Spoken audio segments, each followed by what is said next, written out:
what percentage, roughly, of steroid users can still get boners normally? That's hilarious. I wouldn't know the answer, but 0. I'm trying to make sure the mic isn't like in my face for clips though too. Yeah, sit on the floor. That's actually one of the 9 ancestral tenets. You have to sit on the floor when you do podcasts. Oh, is it? Yeah, you have to sleep and sit, you know? Yeah, you have to go be one with the earth and ground yourself every morning. Yeah. Just connect your ass to the grass. Yeah, Literally. exactly. Yeah. That was one of the weird tenets that I saw. We're not going to get too much into the Liver King stuff because you've already said you had a whole 1-hour video on it, and I mean, you're not out to get the guy, so we're not going to sit here and rip him apart.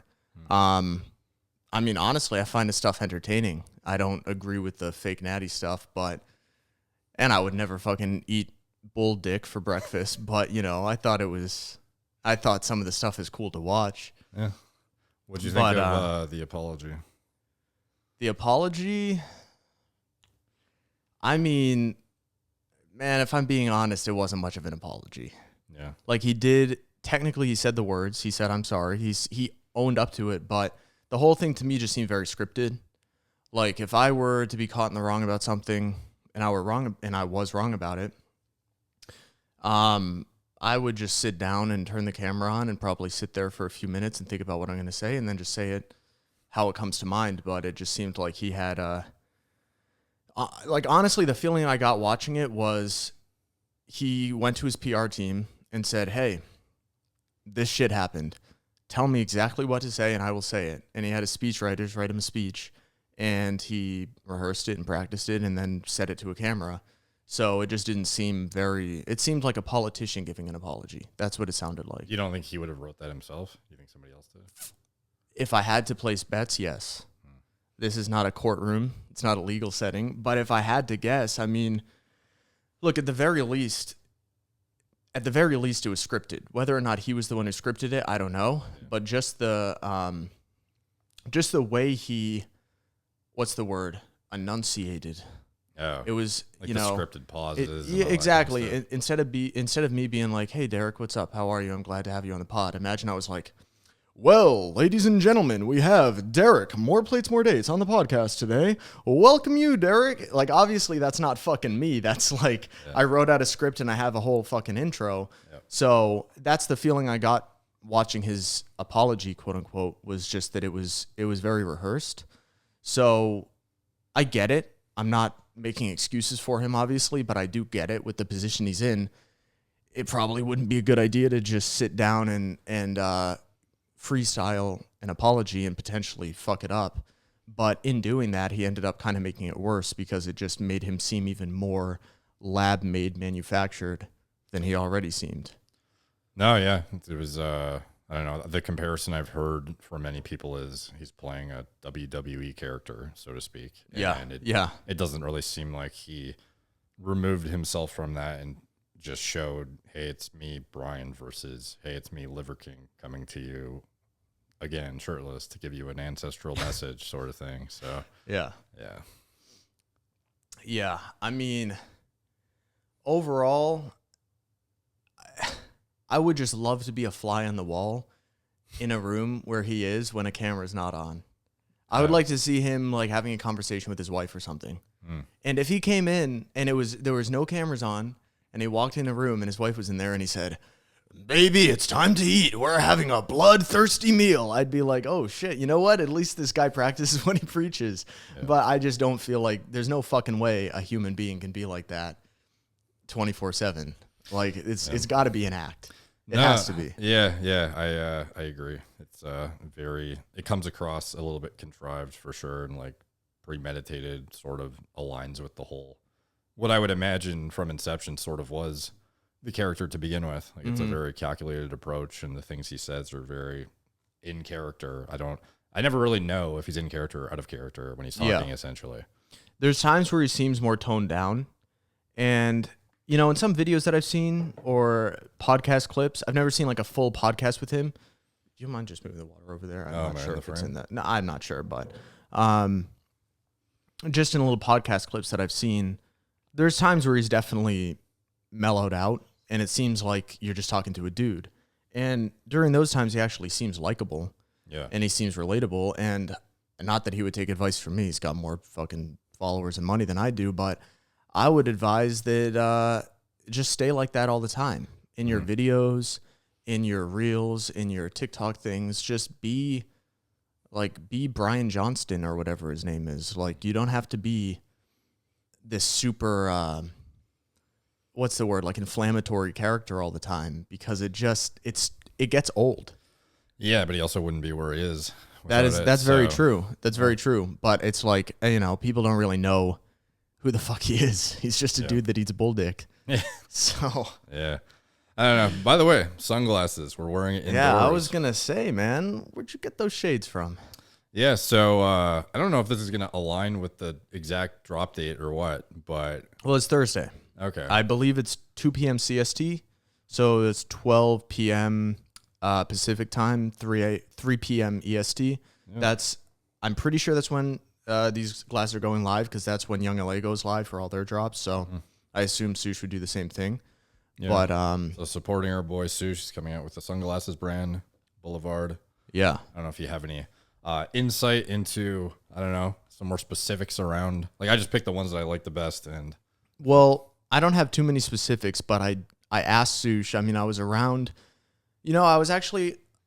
I remember when he first brought up the idea to me. I think it was when I had just gotten home from Dubai. And I'm not sure what exactly gave him this idea, where it came from. Well, he used to wear sunglasses all the time in his videos and stuff, right? Yeah, so, like, exactly. Obviously, it's sort of like brand consistent that he always dug sunglasses. Right. And I think like where it came from is he wanted something that was just his. And with Young LA, it's always going to be a bunch of people that are running Young LA. It's never going to be one person. With Gorilla, it's always going to be a bunch of people. I think Sush wanted something that he could call his baby, that he could work on. And Sush was the CEO and owner, which I think is a great idea. And I think it's good for longevity, because as long as you're in the fitness scene, I know Sush is breaking out of that right now. It's kind of becoming more lifestyle, but you need to have something that's going to carry you long term. Once people don't really care about the way you look anymore, or even if you look fucking great into your 30s, do you still want to be posting like vlogs and stuff when you're 38 years old? Probably not, So you got to have something that is going to sustain you long term, that you believe in long term, that you can work on, that can sell. Yeah. You know what I mean? Yeah. Yeah. And as far as I understand, these were, pretty high quality sunglasses. Like, I'm not an expert by any means or a connoisseur, but I have a few pairs of like pretty high end ones, and they seem formidable in quality. And yeah, so I wanted to touch on that briefly, because I don't own any equity in Boulevard, so I don't have any financial incentive to say this besides people using my code, but these are fucking indestructible from what I've seen, damn near, because I've seen in front of me, like when I was, asking Sush about his new sunglasses brand, he showed me him stepping on the sunglasses, like stomping his foot on them. Yeah, no, it's on his IG, or maybe it's on his maybe a story, maybe a Snapchat story, but he's done a bunch of these tests, but the most recent one he unboxed one, put it on the ground, stomped his foot on it hard. I'm going to assume that's not normal for sunglasses. I mean, no, I've got some Oakleys, and they would get fucking destroyed. Yeah, I would never test that against my other pairs. See, but and I'm pretty sure he ran it over with a car. Oh my fuck! And it survived, and it survived well. It didn't get deformed or anything. He was still able to put them on. So I do know that these are titanium, and they're very high quality. So I was asking him about the manufacturing price, how much it costs to make them, and they're not cheap at all. I mean, I know that he's spending a lot of money on each pair, so that's why, like, Gary's involved too, right? Yeah. Well, yeah. Gary's helping him out. Okay. Just with getting started and stuff like that, because it's hard to start a business from scratch. And obviously, I'm just gonna check this camera. Sure. Go ahead. No, I was just gonna say, like, obviously, a guy like Gary, who's thoroughly vetted in the I don't know, clothing space and to some extent accessories. Like, I've seen him come out with comparable items and stuff through Young LA. Like, if anyone was going to help you take something to market, like, I would definitely be feel confident and reassured that what he was helping you come out with was going to be like as solid as you can fucking get for yeah, for sure. Yeah. So yeah, I'm looking forward to it. Do you have a code? I think yeah, I think it's MPMD. But MPMD. But I'm just supporting my boy. So same. I'm not getting any like financial upside for it. I just thought it'd be cool to show you guys on Modcast. Plug it up, man. Yeah. Plug it up. Code MPMD. I'm only here once a year, maybe, if like you're gonna be moving soon too. And I don't know. We can do the yearly Modcast. Yeah, I don't know what happens with Modcast moving forward, but I thought it was a fitting and like fortuitous timing that it's dropping soon, and just supporting Sush. So yeah, check it out. Well, I want to continue Modcast long term, okay. But right now with just the stage that I'm at, I can't do the weekly podcast like we were doing before. I've been going through some stuff, and that's what's been taking a lot of my attention, and that's what's been taking. Can you get into this stuff? Yeah, I can get into it. I mean, it's nothing bad. Yeah, it's nothing controversial. At least it's just my adductor. For those of you who haven't watched, I made a video on it. It's called Where I've Been.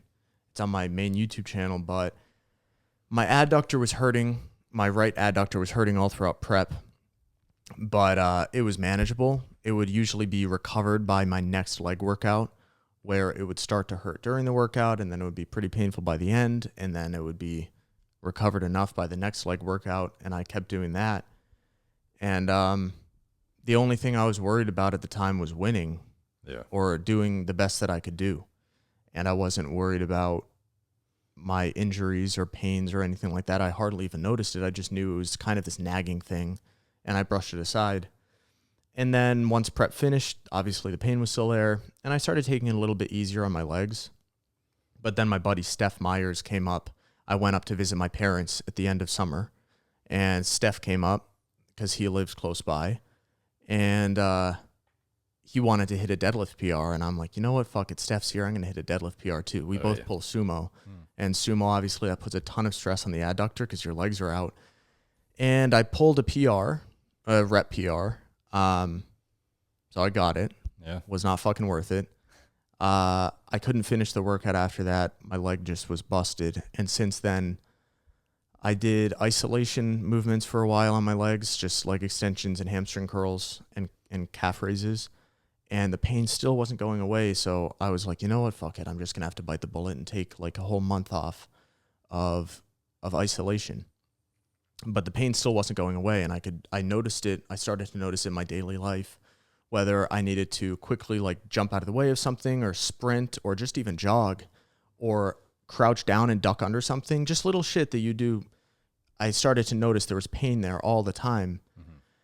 So I went and got an MRI done, and they couldn't really tell what the pain was from. They knew that there was something there. They saw something on the MRI that indicated some sort of strain or partial tear, but they need more of a specialist to review the MRI imaging and say, okay, this is exactly what it is. And they also need someone to poke around on me, and wherever there's pain, they can tell whether it's this or whether it's that. I've come to the conclusion that it's almost definitely a sports hernia. It's called an athletic pubalgia or something like that. Damn. So it's basically where your lower oblique by your V line tears open.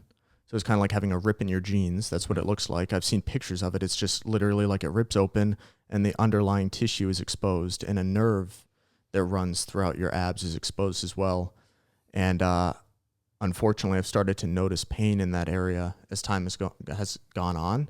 So I'm pretty sure that's what it is. Pain in the adductor and pain exactly where a sports hernia would be is pretty fucking indicative. And I've read that if you don't get it treated with physical therapy within 6 weeks, your chance of needing surgery goes up dramatically. So at this point, it's been 6+, 7+ months for me. So it's almost certain that I'll need surgery. And I'm sure you can agree, because you're a planner, I can tell. You're very regimented with your schedule, and even with the podcast, you're going on this podcast tour right now, and everything is pretty regimented out, and you have all your hotels planned, all your flights planned, exactly at this time I'm going to do this podcast, then this one the next day, then this one the next day, then I'm flying out to LA and doing this one. So you can imagine how it feels to have something that is ambiguous and up in the air, and you don't know what it is, but you know something's wrong, but you can't do anything about it just yet. Yeah. It's very fucking debilitating. And for me, that's been the worst part. It's not the fact that I'm going to need surgery. It's not the fact that I need to take more time off of the gym. For me, it's been the fact that I don't have doctor's confirmation as to what exactly is wrong. That has been the worst part for me. So I'm going to PT tomorrow. I'm going to an orthopedic doctor. I know I'm rambling, but a lot of you guys have been asking me where I've been, so just giving you an update. This doctor is going to look at the MRI, and he's more of a specialist. So he's going to be able to look at the MRI, poke around on me, and say, okay, it hurts here, but it doesn't hurt here. Okay, write it down, look at the MRI, and then say, okay, well, judging from all this, you have a blah, blah, blah, and you need surgery. Most likely he's going to say a sports hernia. And I honestly think as soon as he says that, and I've already got a surgeon ready to go, and as soon as I have a date planned for surgery, I'll feel much better. But I've honestly been depressed, and I haven't been depressed in a very long time, but... floating around in ambiguity is like the worst feeling. Yeah. For me, like you said, I literally write out schedule to the minute sometimes each day, and to not know, like, especially if you're a professional bodybuilder, and a lot of your footage was based around training and either building your physique or focusing on something else, and just kind of not knowing what's going on. Should you be planning a certain amount of recovery time? Should you be planning to be out of the gym entirely for a certain period of time? Like, that's the kind of thing I couldn't even imagine trying to rationalize in my head. Like, what am I supposed to do right now? Yeah. And I also feel like I'm letting my fans down to some degree. Obviously, the real fans are like, they get it, and they want me to get better, but I feel like I have something to prove, and not just to them, but to myself mainly. Like what though? Like from that achievement on stage standpoint? Yeah. Yes. So it's not, it just mainly that. I want to prove that I can get to the Olympia stage. Whether or not I win, that's to be determined, but I want to prove that I can go far as a pro at the very least. And hopefully what I'm aiming for is winning a pro show. I don't think qualifying for the Mr. O. You know better than me, but I don't think your followers would hold you to a standard where they were like, we expect you to be a fucking Olympian. Exactly. But I think that's where it more comes down to me holding a standard to myself. Right. Okay. And it kind of sucks because as soon as I finished my last show, everyone was like, oh, fuck, the prep series is done. I'm so upset. I was watching this every single day. Oh, yeah. And I made a story and I said, guys, don't worry. This is just the fucking beginning. I got a pro show next year. The bulk starts right now. I'm going to go fucking full throttle, blah, blah, blah. And then boom, this injury, which wasn't really a boom thing. It was more like a progressive thing. But I think the best analogy would be, because my main focus is bodybuilding, professional bodybuilding, and your main focus, or one of your main focuses, is building your companies, which you do a lot through your social media growth. So I would say a good analogy would be, imagine you got your YouTube account indefinitely suspended and you had no communication with YouTube support as to when you were getting it back. That's how it would feel. As soon as you got confirmation that, hey, your account will be back in 30 days, you'd probably start to feel better. But while your account, your life, everything you've worked for is just up in the air, and you're unable to pursue it, you would probably be a fucking nervous wreck, and you would just be depressed because the thing that you work towards, the thing you focus on every single day, would be stripped from you. And you wouldn't be, even though you have all this ambition and all this drive, you're unable to fulfill it because you don't have your YouTube channel. That's how it feels with me. It's like I don't have my body.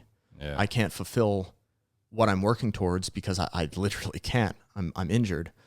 Then I've got gyno surgery coming up too. Towards the end of this month is hopefully when I'm scheduling it. But fortunately, you're able to find fulfillment through other avenues that aren't just bodybuilding related. Yes. Too. So like that is true. But like we've even talked about the individuals who are hedging in the fitness industry and starting to, create companies on their own or do different things that are more like Sush is a lifestyle kind of guy versus, used to be a gym influencer kind of guy, if you can even call it that. Like for you, I think it's like people care about what you're doing, and I don't know, as long as you're generally in a good place mentally, I would imagine they would relate to whatever it is you're doing, regardless if it's bodybuilding or not. I think deep down you probably know that. And it's more just like, you know, you have the genetics to potentially get to the Olympia, so you want to see yourself fulfill that while you're young, healthy, can tolerate drugs well, etc. But at the end of the day, everyone's going to support you as long as you're, I don't know, whatever you're doing is actually fulfilling for yourself. Yeah. Because I think that's what makes you entertaining, relatable, likable, not necessarily. Right. Yeah. And I actually talked to Greg Doucette about this because he swiped up on one of my stories and he said, I know it sucks. Injuries suck. I mean, it was something short and I just responded to it and we got into a quick back and forth. And I just said, it sucks because I'm already 23. I'm going to be 24 in a year. And I see people like Chris Bumstead, who won his first Olympia when he was 24. I believe he was 24. Yeah, he's 27 now, or 28. And I see people like Ramon, I think it's Ramon Dino, who plays fifth at the Olympia. He's young as well. He's like 25 or something. And then you got Miracle Bear, who's like 24. And I see all these guys who are like the top 5 or top 10 at the Olympia are all really young guys. So I feel like I'm in a race against time. But Greg kind of calmed me down and he was like, basically saying you can be very successful into your 30s. Yeah, like you don't it wasn't have to worry too much about it. Danny Hester. Now, granted, he is not the representation of the current standard in classic, but he was like in his 40s maybe when he won, and then I think Breon is 40 something as well. Yeah, yeah, and he looks young, fresh still, and has a sick physique. I mean, these are things that I have to keep telling myself. Obviously, like I got to put this shit in perspective. And you are right about what you said. Where like my followers are gonna, just as long as I'm doing what I enjoy doing and broadcasting that, they're gonna support it. But I don't know, it just more so feels like I'm letting myself down, and to some degree letting my followers down because I know what they want to see. I know they want to see me go far, but you know, I've already got the gyno surgery planned, and that was a huge weight off my shoulders. Like I was pretty fucking depressed when even the gyno surgery wasn't planned, because then I had this adductor injury and I had the gyno thing, and both were just they were just ambiguous. And that's when I was really like, I was just kind of drifting day to day, didn't know what the fuck I was doing. And if it weren't for Vical kind of keeping me grounded and forcing me to work, I don't know what I would have done, because Vical is, you know, it forces me to work because I have people, not just myself, that I need to be accountable to. So that company is you and Oliver Forslund? Yeah. Yep. Okay. Mm-hmm. So obviously, like, he was doing some of it on his own, but he can't do everything on his own. So I needed to step up and make sure that I was still participating and doing my fair share. So how do you guys even balance that when he lives across the planet and you're in the States? What's the distribution of work? I don't know, just in general. How do you? Well, it's kind of hard to balance in that way, because how do you quantify work? Yeah. You know, part of it is just loyalty and understanding greed and seeing how greed has torn so many people and relationships apart. So it's like, if there's a couple months where I'm slacking and he has to pick up the rope, there's a mutual understanding between us that he's not going to ask for a bigger percentage. And if there's a couple months where he's slacking and I have to pick up the rope, I'm not going to ask for a bigger percentage. So it's just like, you have to put aside your greed and just work towards it regardless, you know? So, but anyway, now that I've got the gyno surgery figured out, I feel much better, because it's like, at least that will be gone. That's something, you know, that I've been like stressing about for a while, especially on prep. I mean, you did a prep cycle breakdown of me. Yeah. And, no, I'm glad to see you getting it taken care of, because you won't have to be using combinations of drugs that you know to be not ideal to manage, you know. Well, that part kind of sucked, because you made the video and there were some people in your comments that were calling me a fucking idiot or whatever, or saying that I didn't know what I was doing. And obviously I didn't want to respond to them, but I'm thinking, like, guys, I know that this is bad. Yeah. I know I'm not supposed to be doing this, but it's like, you know, at the time, would I rather sacrifice my health short term and do better on stage, or vice versa? And at the time, I would rather sacrifice my health. But I knew as soon as I mean, even during the prep, I'm like, I can't do this next prep. This is fucking brutalizing my heart, my brain, my liver. Like, I can't keep slamming all these AIs and Caber and SERMs. I need to fucking get this shit sliced out. And you've been the one who's always, before, like way before I even started watching your stuff, you always said gyno surgery is the only real solution. Yeah. If you want to compete. Yeah. I think that now, again, obviously there are some guys who are genetically predisposed to other things, or, they're superior in their ability to, I don't know, not just localized. They don't have that tissue activity that another guy might have, so they don't end up with gyno even when they're blasting shit tons of aromatizing drugs. But a lot of times I think it's prudent for the gland to be removed proactively as a bodybuilder who otherwise might make what could otherwise be seen as less healthy or suboptimal drug choices just based on the propensity to gyno or the potential to have gyno developments, because that is a cosmetic hindrance to your stage presentation, obviously, that is perceived as like the physical manifestation of side effects, which, judges don't like that shit. And it's gyno and acne are the two physical manifestations of side effects usually, and hair loss as well. Yeah. But usually on stage, judges aren't going to care about hair loss as much. They don't care if you have a flowing mane. But if you got big old juicy titties and you got some acne all over your back, like that's gonna bring you down. Kind of interesting how they will judge certain cosmetic sides differently than others. I don't think it's necessarily a conscious thing that they're doing. I think, and I've always said this, and I stand by it even now that I have gyno, I've said that I think gyno is very unaesthetic. Yeah. I don't have severe gyno, but it's something that will get severe that I need to get taken care of. But I still admit, even though I have gyno, I know that it's not aesthetic. So if someone has a great physique, if I'm a judge and someone's on stage and they have a great physique, but they have gyno, I'm in my head, subconsciously, I'm going to be like, ugh. I'm just going to kind of downrank them, even if I'm not consciously thinking to myself, oh, I'm downranking them because of gyno. You know what I mean? Or acne. If someone's got like it looks like they got attacked by a hornet's nest, like that just doesn't look good.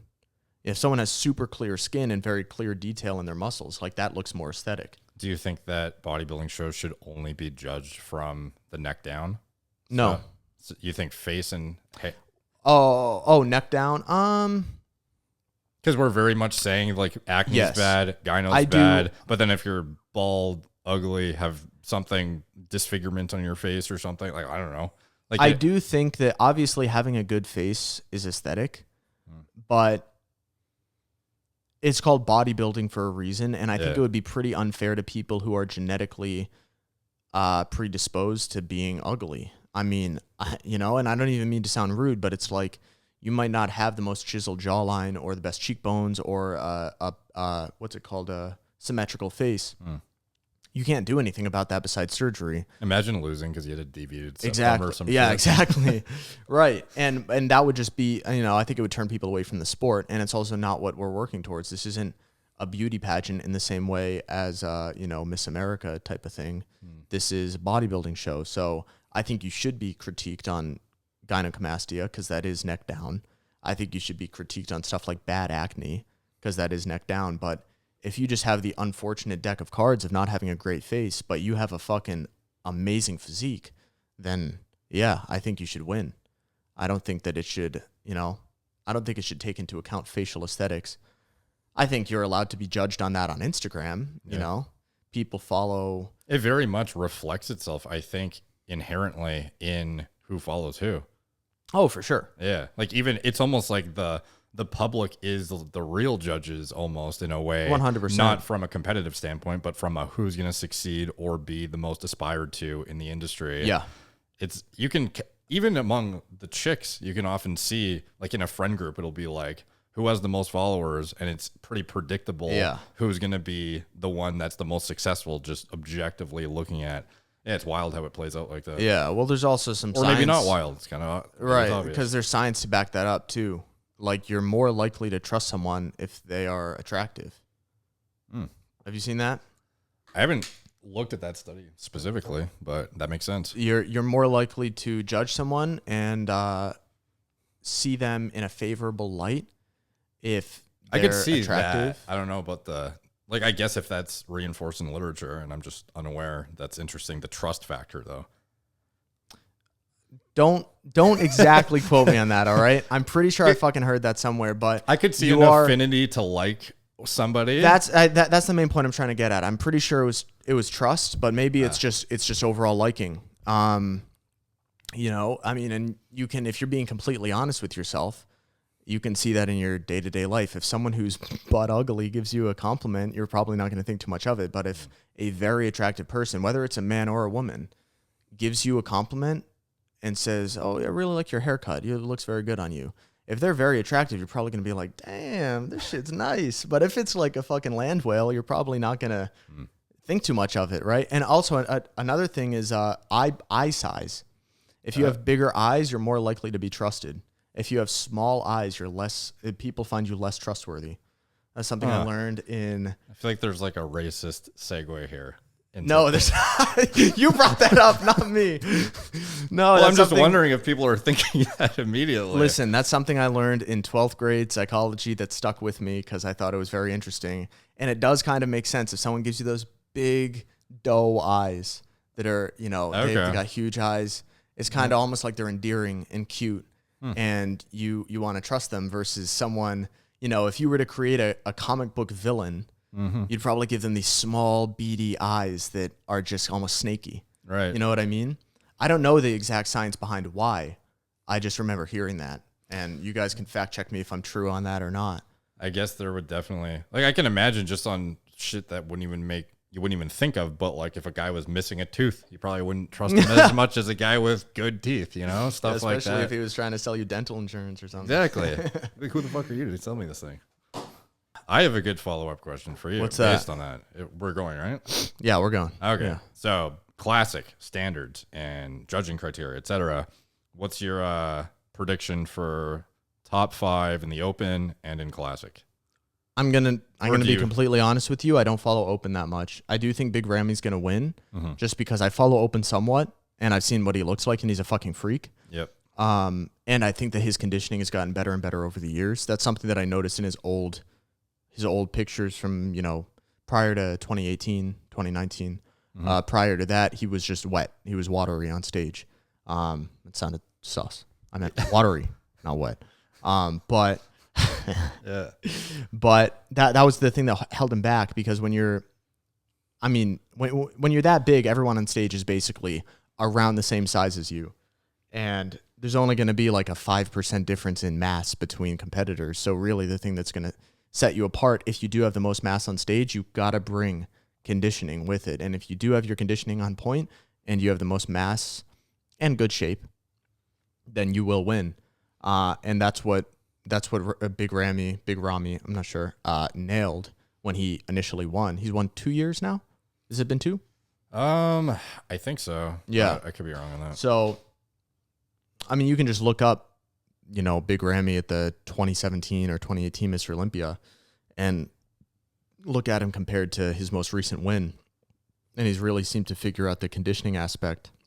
So for that, I think he's going to take home the W, but I follow Classic more closely. I still don't follow it super closely, but I do think the top 5 from last year in Classic are going to be the same top 5 this year. I just think the order might be rearranged. So what's your prediction? I think that obviously Chris is going to win. I don't think there's anything to stop Chris. Yeah. I don't. He's 6'1", and according to, I think it was a Generation Iron interview. He like do the whole, what is it, the back stretching thing before inversion table? That's what I was about to get into. So I think it was Generation Iron. I can't remember what the exact publication was, but they mentioned that he does the inversion table to clear the 6'1". I wonder how much anxiety there is going into that. Well, dude, this is something I want to segue into. And everyone just hanging like bats in the fucking hallway, getting ready to hide in. Dude, you were the one that told me, because I was worried about you were like, I don't care if we have to fucking wheel you in on a fucking inversion table. We'll wheel you into the hiding on an inversion table and flip you upside down and take your height. Yeah. And that's what's fucked is the NPC. All love to the NPC, fucking love you, but their height measurement is very inconsistent. Yeah, they measured. So I was measured 5'9", a little under 5'9.5" by a doctor with the head down thing, and they pushed it into my scalp. Yeah, you know, so it was legit. And I turned around and looked at it, and it was a little under 5'9.5". And then I got measured at 5'8.5" at the bodybuilding show. Sheesh. And luckily for me, that didn't matter because I was under the weight limit for both. But I was thinking, fuck, like, imagine if I wasn't. Yeah. You know, imagine if I was coming in expecting that they were going to measure me at my normal height, right? And then you might say, well, maybe your doctors measured it wrong. They measured Weston. Weston's about the same height as me, probably about half an inch taller from what I've seen. They measured him at 5'10" at his first NPC show, which makes sense. At his second show, they measured him at 5'8.5". Ooh. That is an inch and a half off. That's a good fucking amount. Yeah. That's a lot of size. Probably has a good personality too. And then his third show, they measured him at 5'9.5". Yeah. So there was a deviation of an inch and a half between his first and his second show, and then a deviation of an inch between his second and his third show.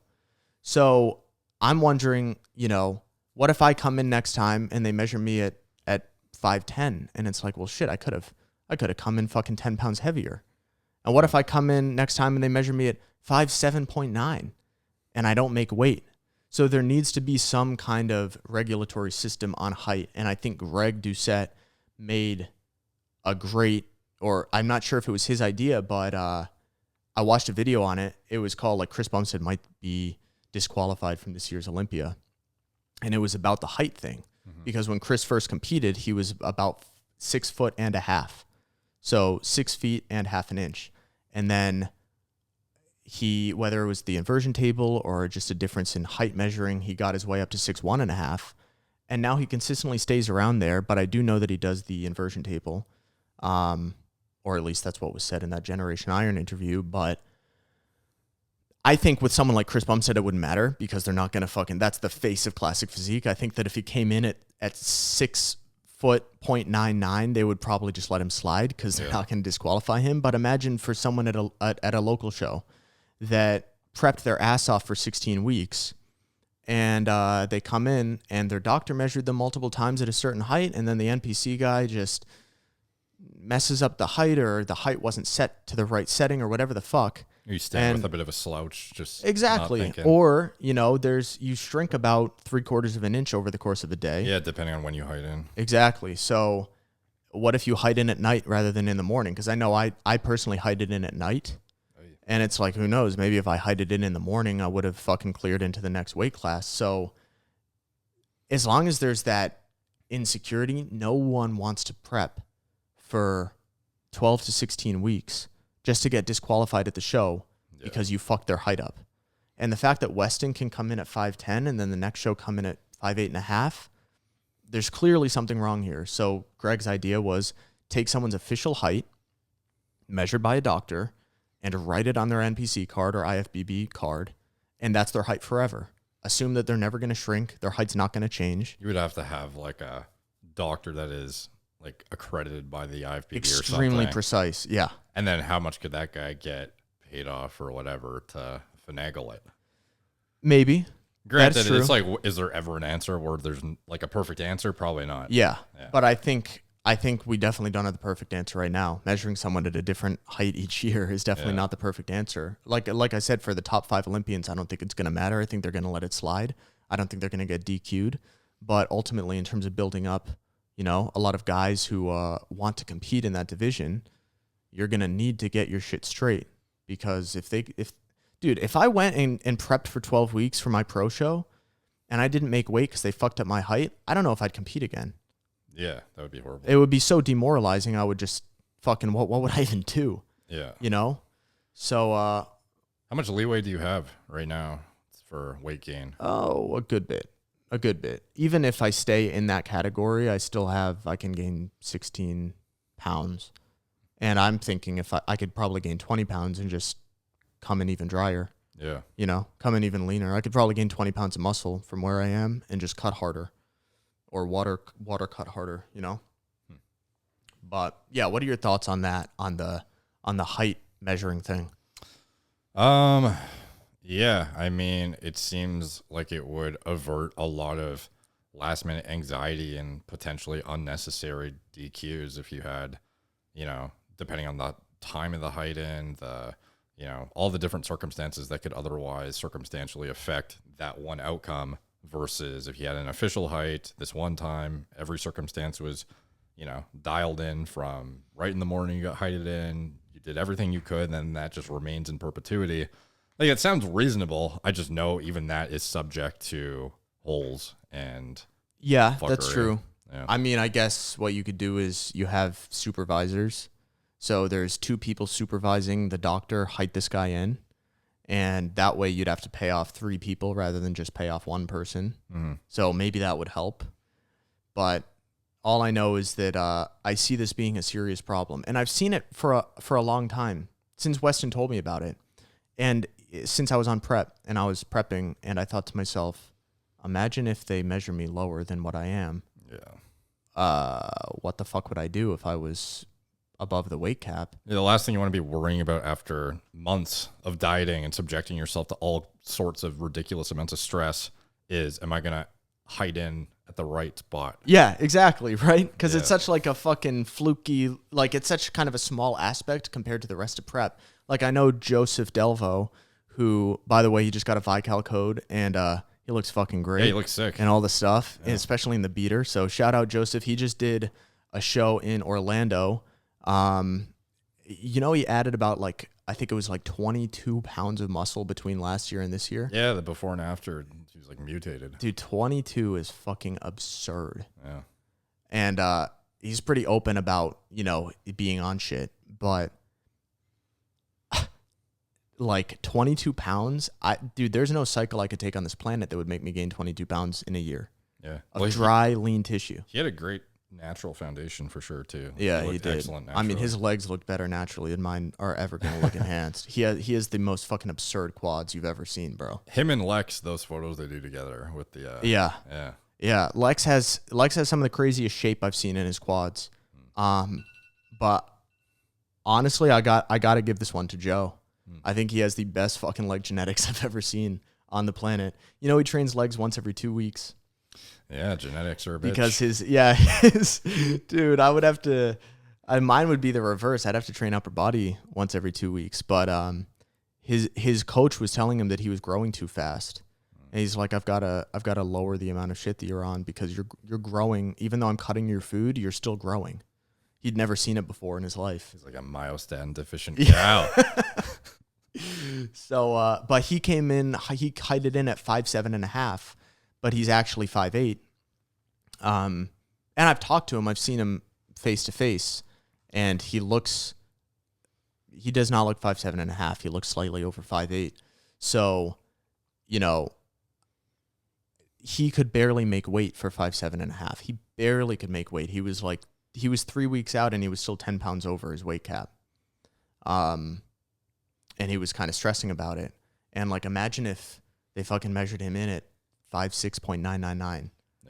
He just lost it, So that's a big issue, but I don't want to ramble about that for too long. I want to get into some other topics. A lot of people have a lot of questions for you, and I want to make this a little more about what the people want, because normally I would just ask questions that I think are interesting. Mm-hmm.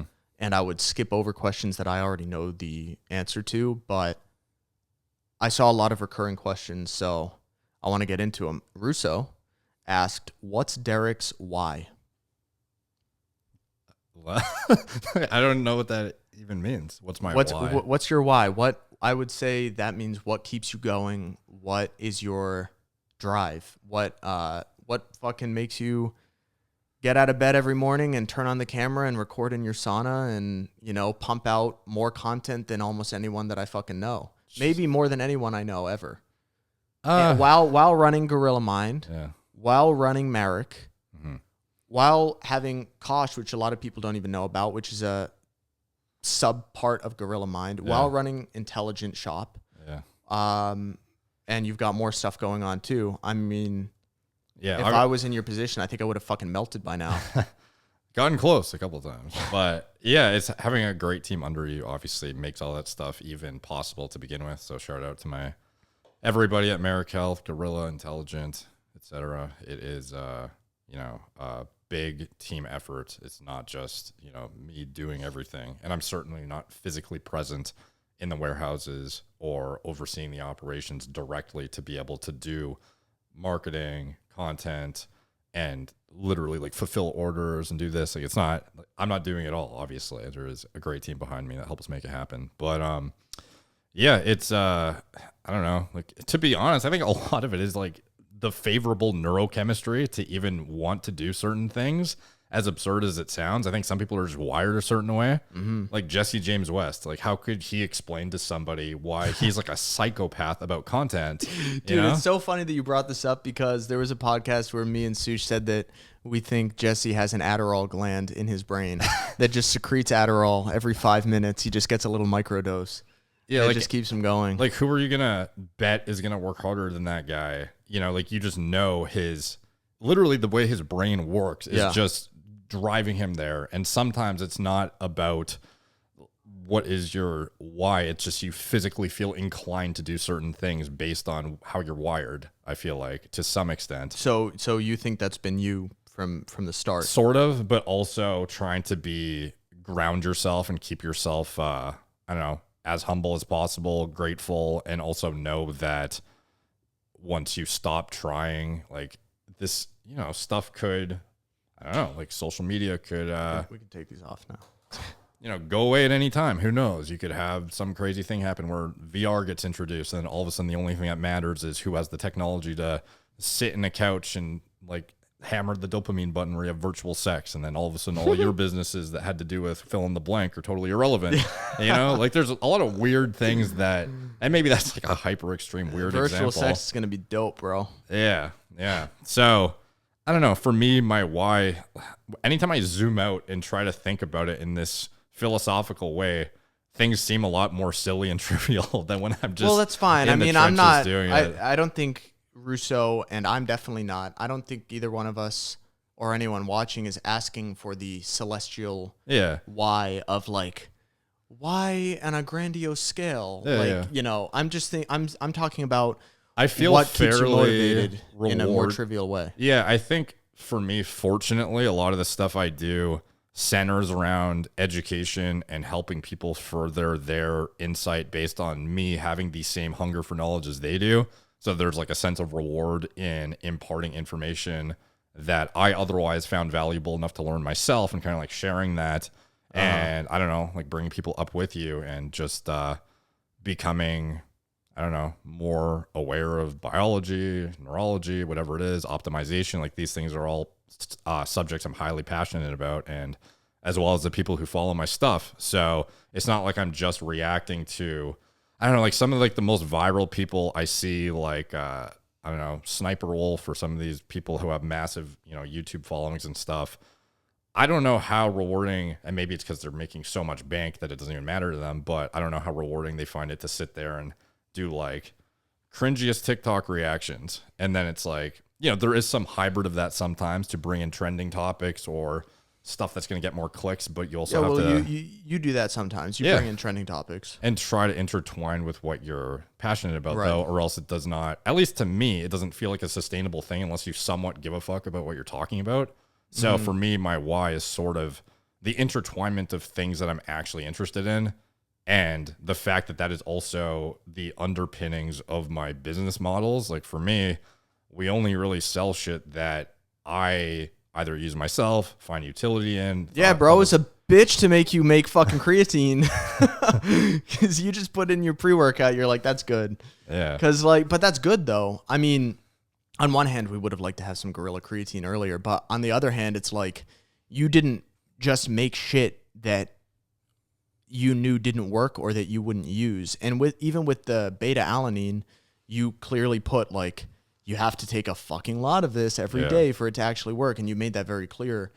Yeah. So 3.2 to 6.4 grams every day. That's a lot of butthole 1 to 2 months. Yeah. That's a lot of butthole itch. So it's got to reach a certain saturation level then. Yeah. The studies show 179 grams, but obviously there is some amount between 0 and 179 where you're going to get some benefit too. But it's just the context of understanding where it would be applied to. Because again, in an acute setting pre-workout, I just don't feel it has a place necessarily when it has an acute paresthesia effect that some people find unfavorable and uncomfortable. Yeah. And you can make the same argument, so why is creatine in there? Because that's an everyday saturation ingredient. But it's like, well, no one is not taking creatine because it makes your face feel like you're on fucking crack. Yeah. You know? Yeah. So I think it's good, and I think it's the first company I've seen that has offered beta-alanine without having beta-alanine in the pre-workout, because there are a lot of people who don't like it. Yeah, yeah. Like I would like the idea to be able to manipulate your pre-workout in the way you want. Mm-hmm. So I have the base foundational infrastructure of what I know. Like HelloFresh. Of what people seek as like the top tier pre-workout from a dopaminergic standpoint, a nootropics aspect, a NO precursor standpoint, a hyperhydration aspect, which is all stuff that everyone wants to see in your pre-workout essentially, but nothing that is volatile enough that it would make you not want to take it, so to speak. Now, maybe creatine might be that for some people because it might be GI distressing or whatever, but in general, I felt the ROI. I mean, it was GI distressing for me, and I still take it every day, you know, because for one, it's only 2.5 grams per scoop, and I don't really ever take 2 scoops. So, and it wasn't distressing enough where it was leading me to have bad workouts. But with something like beta-alanine, I think it was smart because people who like beta-alanine aren't going to not buy a pre-workout just because it doesn't have beta-alanine. Mm-hmm. But people who don't like beta-alanine are not going to buy a pre-workout if it does have it in it. If they really fucking hate beta-alanine. I think some people would definitely pick a pre-workout over another if they were of similar ingredient profile, but had a beta-alanine. They wanted it. Yeah, that's true. But people who hate it really fucking hate it. Yeah, that's why I'm careful with things like alpha-yohimbine. You could end up ruining a pre-workout potentially by having something that's too adrenergic, which is like racy. It makes you just feel that adrenaline surge that's different from a caffeine or a more euphoric stim. It's more like a smash your face through the wall kind of like aggressive adrenaline hit.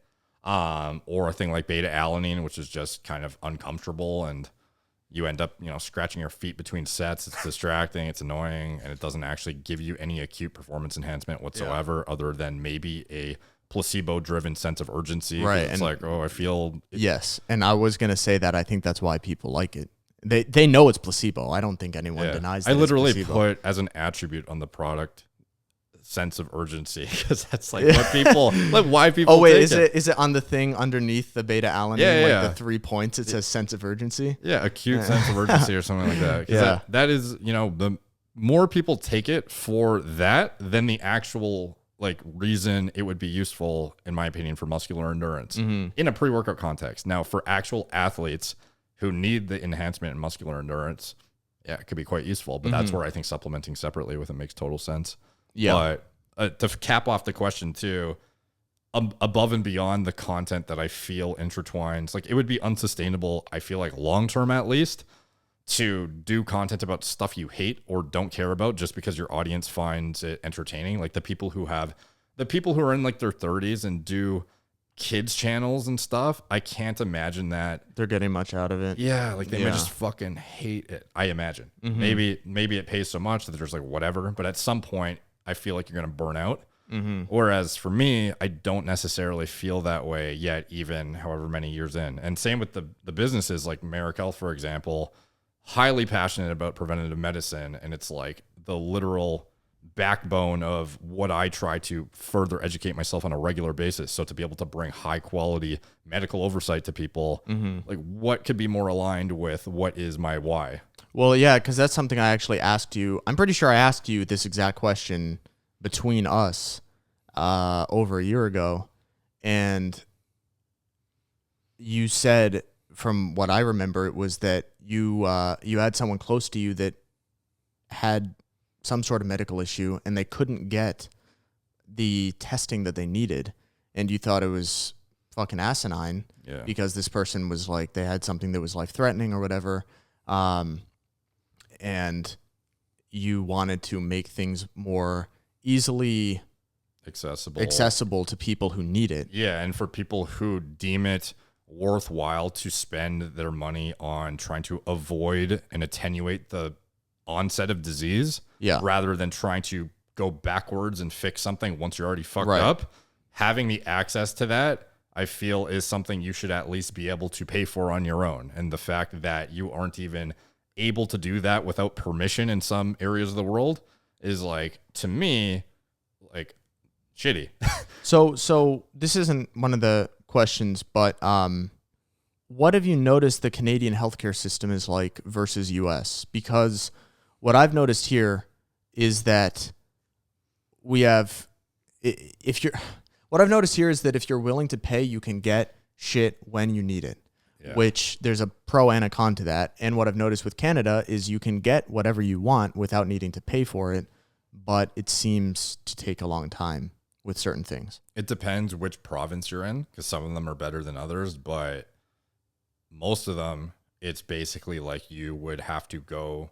Sometimes it's even hard to get a family doctor who's going to be your doctor. You might end up not even be able to get a doctor to begin with. And then if you do, it's difficult to get an appointment. And then if you get an appointment, you have like 1 or 2 issues you're allowed to talk about in a span of like 10 to 15 minutes. And again, this is general. This is not overarching for everything. There's higher quality services coming out. There's also private in Canada, is there not? You can choose. More things are expanding, but a lot of people are using the I think it's like MSP, what you pay like the base amount for, and it covers like basic healthcare. And then you have private insurance on top of that, which pays for prescriptions or dental or whatever, you know, to whatever degree your policy covers. But in general, and in my experience personally, so you do have to pay for healthcare there. You have to. You said MSP. Yeah, there's like a base amount you pay. That's a small amount. So it's not free, but it's just much less expensive than the the tax. Essentially everything the entire country pays for some base level of what could otherwise be minimally covering everyone, so to speak. To some extent, because some people don't pay the MSP and then they don't even have basic coverage. And if they go into a hospital in the emergency room, they would get charged out the ass. And I don't necessarily know that they get, you know, the highest quality oversight anyways. I don't know, though. Yeah. But anyways. Okay, go ahead. Like for me, my experience was anytime I needed to check something, wanted to check something, and again, as somebody who was trying to bodybuild at the time and be somewhat mindful of health while doing it, it was very difficult to get testing done in your early 20s, especially for things like lipids, things like cardiovascular disease markers, hepatotoxicity, basic endocrine markers. Like they would very much shun you for even suggesting that you needed to test these, and question if you're presenting some sort of scenario where it sounds like you're questioning their expertise, the doctor, and saying, I need these tests, and they're telling you, no, you don't. You're like, no, trust me, I do. They get, not all of them, but some of them get very offended and try to, or they're just uneducated because there's not very many specialized doctors, even in endocrinology. It's not like in endocrinology, you're tailored to understand testosterone and synthetic anabolics and things. There's a bunch that goes into endocrinology. Yeah. So like there's almost like a subsect of endocrinology that I'm almost more niche interested in, which is like optimization from a performance perspective whilst being mindful of health and the balance of vitality, performance, quality of life, but also longevity. Like it's a weird subsect that is not, it doesn't have like an official program that you can enter and, you know, graduate with like a steroid PhD or something. Yeah. And again, that's not necessarily what I'm trying to say. I would want to represent is like, you know, because again, that's what we try to not do, is be a clinic that's a steroid mill, like some of the TRT clinics that exist very much do exist to do that kind of stuff. But the specialized, I don't know, information around endocrinology, like I've just seen way too many circumstances with guys with weird, you know, pituitary adenomas, and they had to go to like 17 specialists before they even got insight into something that we figured out in one fucking shot. Yeah. Like stuff like that is mind blowing that it's, I don't know, not, people aren't looking further into it. And I've just had enough examples in my real life or being shunned by doctors and shit on that I just felt very compelled to go down the rabbit hole of seeing, you know, is there anything I can do on my end to, you know, fill a hole that I see to be there in the industry. Because if I have even a parent who is 40, 50, 60 or something, and they haven't had a cardiac event, but I want to see like, what is their atherogenic, you know, potential that they might end up with. One. Yeah. And just see like where they stand. And for them to have to take months potentially to be able to be seen, then get shunned by that person, or best case scenario, get referred to somebody if they're lucky to then look at it more specifically, which is months down the line. Right, exactly. And then that person might shun them too. And it's like, it could be years of just back and forth nonsense and still not even know what's going on. And then, like, you know, too late. You've had a heart attack. Well, you were on a podcast with Michaela Peterson. Yeah. And I'm pretty sure she mentioned that she had something in her foot that took like 2 years. She had like a severely fucked up foot. I think it was arthritis. And it took 2 years for her to get, I think she had to get her ankle replaced or something like that, or she had to get screws in it. And they ended up fucking that up. And then it was a many, many years long process just for her to get her foot checked out.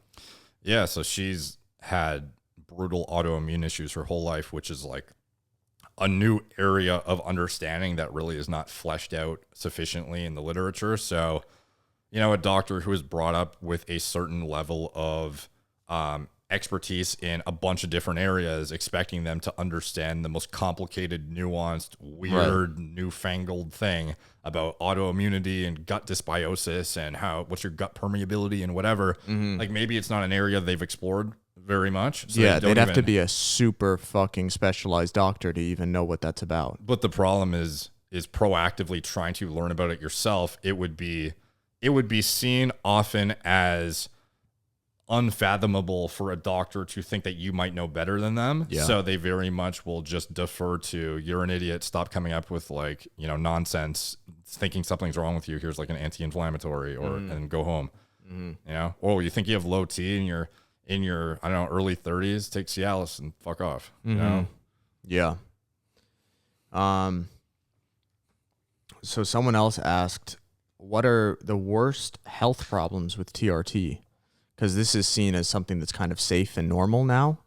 Like, oh, you don't have to get on actual steroids, like a big cycle. You can just get on TRT. Are there health problems with that? And especially for younger people, like maybe 19, 20, 21, are there big health problems associated with just TRT?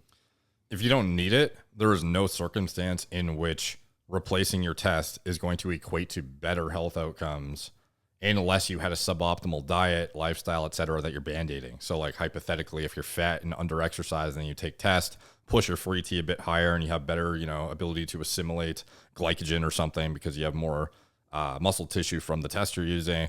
Like, yeah, you could maybe argue, like there's weird nuanced scenarios where somebody who's not dialed in could potentially argue that TRT is better than natural. But in general, if everything is as it should be from things you can control, if you actually had adequate hormone output from your hypothalamus, your pituitary, your testicles responded to those hormones well, you know, there is not a scenario in which I would say lowering your HDL, lowering your SHBG, manipulating your RBC and like your complete blood count, all of these things, it's not going to be favorable above and beyond like what you naturally had with your regulating feedback system in place. I don't see atrophying your testicles as a superior outcome to replacing the same amount on TRT. And oftentimes when people say TRT, they really mean a mini cycle. Yeah. Because again, you can't conflate the two because real therapeutic replacement is often not what this question is actually about. It's very much, I have a 600 total and I'm actually healthy. But what if I take TRT and now I'm at 1200, which is technically therapeutic? And I'm not to say that some people don't need 1200. Maybe some people do need TRT to get to 1200 to get symptom relief. But I'm just trying to say that you have to be careful about how you answer this question in that what is the actual TRT that they're referring to? Because like literal replacement would be like 90 milligrams a week or something. Maybe. Depends on the person though, exactly. too. Because there are studies that will show your response even to the milligram amounts will vary dramatically. Whereas one guy takes 100 milligrams and he's at 1,300 plus, and another guy's, half that or something. Right. So again, there's not one size fits all answer to this, unfortunately. But in general, I would say that if there was actually a clinically warranted need to intervene with TRT, the answer is typically not going to be what's unhealthy about it relative to not. It's typically going to be what do you not attenuate by not doing it? Because if you're actually clinically deficient, you are in a state of neurotoxicity, cardiotoxicity, probably insulin resistance to some extent, very difficult to hold tissue, muscle mass. and gain it, like that is something that is very much going to be a part of somebody's life if they literally have symptoms of low T, erectile dysfunction, all of these like real representations of like if they have primary hypogonadism and they're not responding to the LH and FSH being shot out of their brain to their testes. It's like, yeah, that guy's probably more healthy with TRT. But then if you take a guy who has perfect T production, everything's dialed in, and then you say, well, what if, like, you can't call the TRT for that guy the same as the TRT for the guy who's actually fine without it, sort of thing, and is, you know, using it to go to 1100 when he had a 700 normally, and a disproportionately, because then it's not therapeutic, then it's just performance enhancing. You know, it's nuanced, because some people would then say, well, why can't I do that? You know, like, it's freedom of my body or whatever. And I'm not to say you shouldn't or you can't or whatever. I'm just saying, from the context of the question, I think that in general, if there's a clinical utility, it's often going to be unhealthy to leave yourself in a state of low T pending you've already tried everything else, because sometimes people are just chronically underslept. Cortisol's through the roof perpetually. They're the ones imposing this low T state on themselves through a myriad of factors. But if all of those are dialed in, you're still low T. You're probably going to be more unhealthy, not on T. Yeah. General statement, not medical advice, of course. Talk to a medical provider. And then on the other side of the spectrum, like, it is nuanced. But so hopefully that gives like some elucidation to the answer to that question, how it's not just a one size fits all. But yeah, like, I don't think there's a scenario in which a guy who is actually perfectly healthy as is gets on TRT and then becomes better health wise. So, yeah. Because someone else asked, and this one I saw a few times, how to treat low test at a young age below 23. And it's like, it's hard to tell them to hop on TRT because they're so young, but at the same time, they have this health problem, which is low T. So the first thing I would say is, how did you assess that you had low T? Did you get a, one prick your finger total T test, and then you saw a 400 and you're like, oh, that's bad for my age, I need T? Or was it based on you literally haven't had a hard dick in like a year, but you don't watch porn, you don't excessively fap, like all of your diet is dialed in, you train hard, you have low stress, everything is on point, and you still have this, you know, myriad of issues, and you've had a comprehensive blood test that shows your gonadotropins are low or they're high, and you're not responsive to them. Like, there's way more insight to that question than just, what if I'm 23 and have low T, and then is TRT good? You know, you have to thoroughly flesh out why at 23 you have low T first. Yeah, well, someone messaged me, and they were like 20 or 21. And they said they had test levels in the 300s, and it wasn't just a prick your finger type thing. They went and got a full blood panel done. Yeah, so my assessment of that first would be, is the LH and FSH level low so you have low signal to your testes? Yeah. And then why is that signal low if it is low? Because that would oftentimes indicate some sort of lifestyle stressor or diet deficiency from chronically dieting or sleep or whatever. Like, oftentimes the low gonadotropins are indicative of a more like underlying problem. But if you literally have high FSH, high LH, and your testicles are not responding to it, like, that's where you, and again, this isn't the only circumstance, because sometimes maybe even at the pituitary level, you're not putting out the hormones adequately, even with everything dialed in too. But in general, like, if at the base level, your testicles are not responding to the signal, at that point, it gets a bit more like, oh shit, maybe something is literally wrong with the thing that produces test. Yeah. Not maybe the lifestyle and stuff is leading to this just insufficient output of signaling. Yeah. Do you think that, with, because digital porn, like, it used to just be Playboy magazines and stuff, but digital porn is a pretty new thing. The ability to see more naked women in one fucking day than all your ancestors combined is like a new thing. Not ancestrally consistent. That is not one of the tenets. Yeah. So, do you think that combined with not just viewing it, but also jacking off to it, especially like adolescent guys who don't know any better and maybe don't have the best impulse control, do you think that leads to some of the perceived problems that might make them think they have low test? Because, like, oh, my dick isn't working, I'm not waking up with boners. 100%. You know? Yeah. For sure. Yeah. Because a lot of them are going by, like, either one snapshot in time of their tea, or they're going by their perception of like, oh, I can't even get hard when I'm with a chick, but they're discounting the fact that, oh, you watch like, I don't know, fucking hentai every day. Like, I don't know.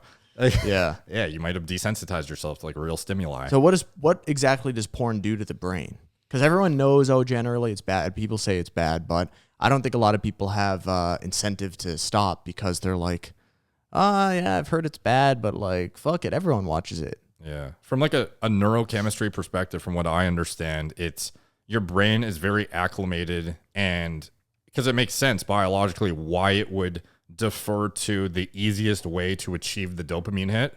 So it's like if I'm able to, like when they have these rats that are wired up and they can just press a button and have a giant hit of dopamine, they're going to just sit there and press it all day. Until they starve to death. Yeah, which is what I think, the future could very much look like in this VR world, potentially, which is scary. Yeah. But we are almost seeing like a subtle toned down version of that right now, which is still pretty dramatic relative to, any time in the past still.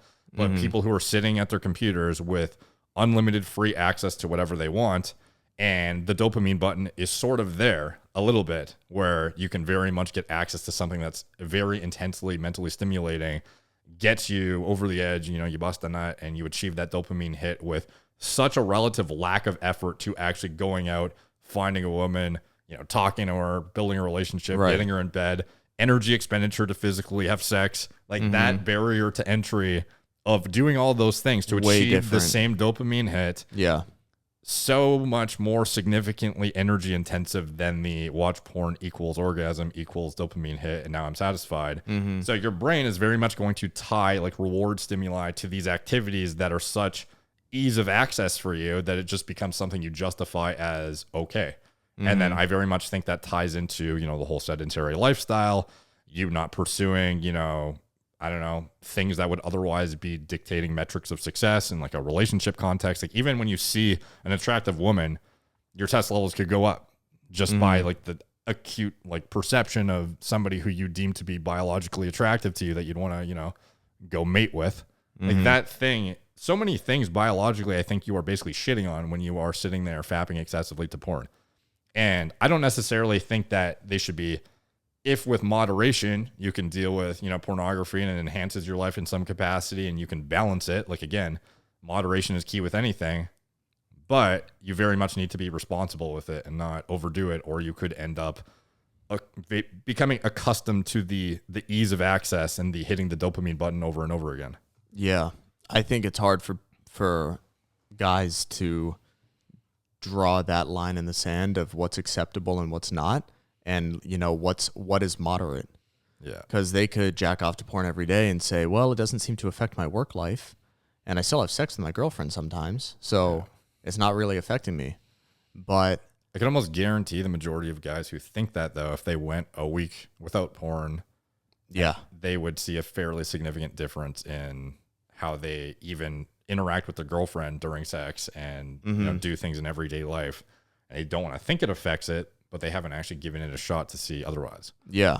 And I'm not saying you need to do nofap or, like the whole, like you need to do this to excel at life and be a successful entrepreneur or whatever. Like that's not the case whatsoever. It's just, the excessive nature of it. Once you get into the zone of anything is hindering some capacity of your life, you're also introducing a level of shame to it where it's a bad activity, but you do it anyways. Then you feel weak and powerless to your own actions. And like, there's just this vicious cycle of so much neurological fuckery that comes with it.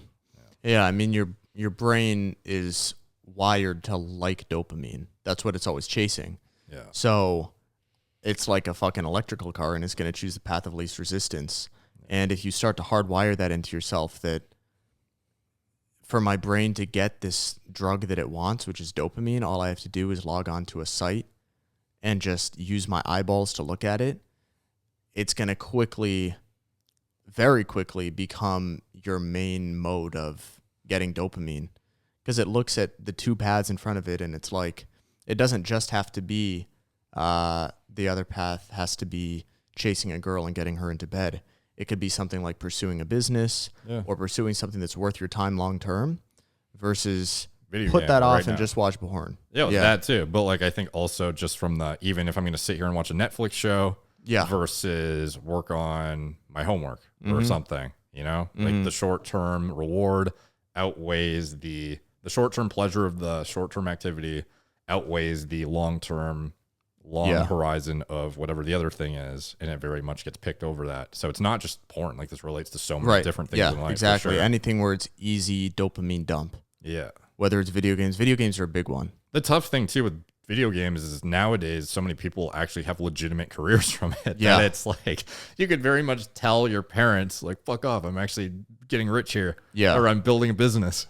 So it's, who are they to argue? Because some people have become very successful doing that too. Yeah, and also with video games, especially if like you're playing with your friends, it can feel like you're working towards a goal because you can win at the video game. So then it almost feels like somewhat more justifiable. Like, this is what I've noticed with me, for example, because I've never been a big gamer, but like while I've been taking this off time from the gym, that's kind of just like what's filled the gaps. And I've noticed that like it's almost easier to justify because it's like you're having a fun time with your friends. So it's almost like, oh, well, it's social time. Like, fuck it. Yeah, and you don't want to be the hermit who's not playing games just because you're such a dedicated, sick entrepreneur guy. Exactly. Yeah. And also like you're playing towards a goal. Yeah. Like if you're playing Warzone or something, it's like you all have to work together as a team to achieve a goal. And it makes it seem very goal oriented, obviously. So it almost feels like you're doing something. But as soon as you turn off the console or the PC, whatever you're gaming on, as soon as you turn it off and you just sit there with the screen off, you're like, fuck, I didn't do shit.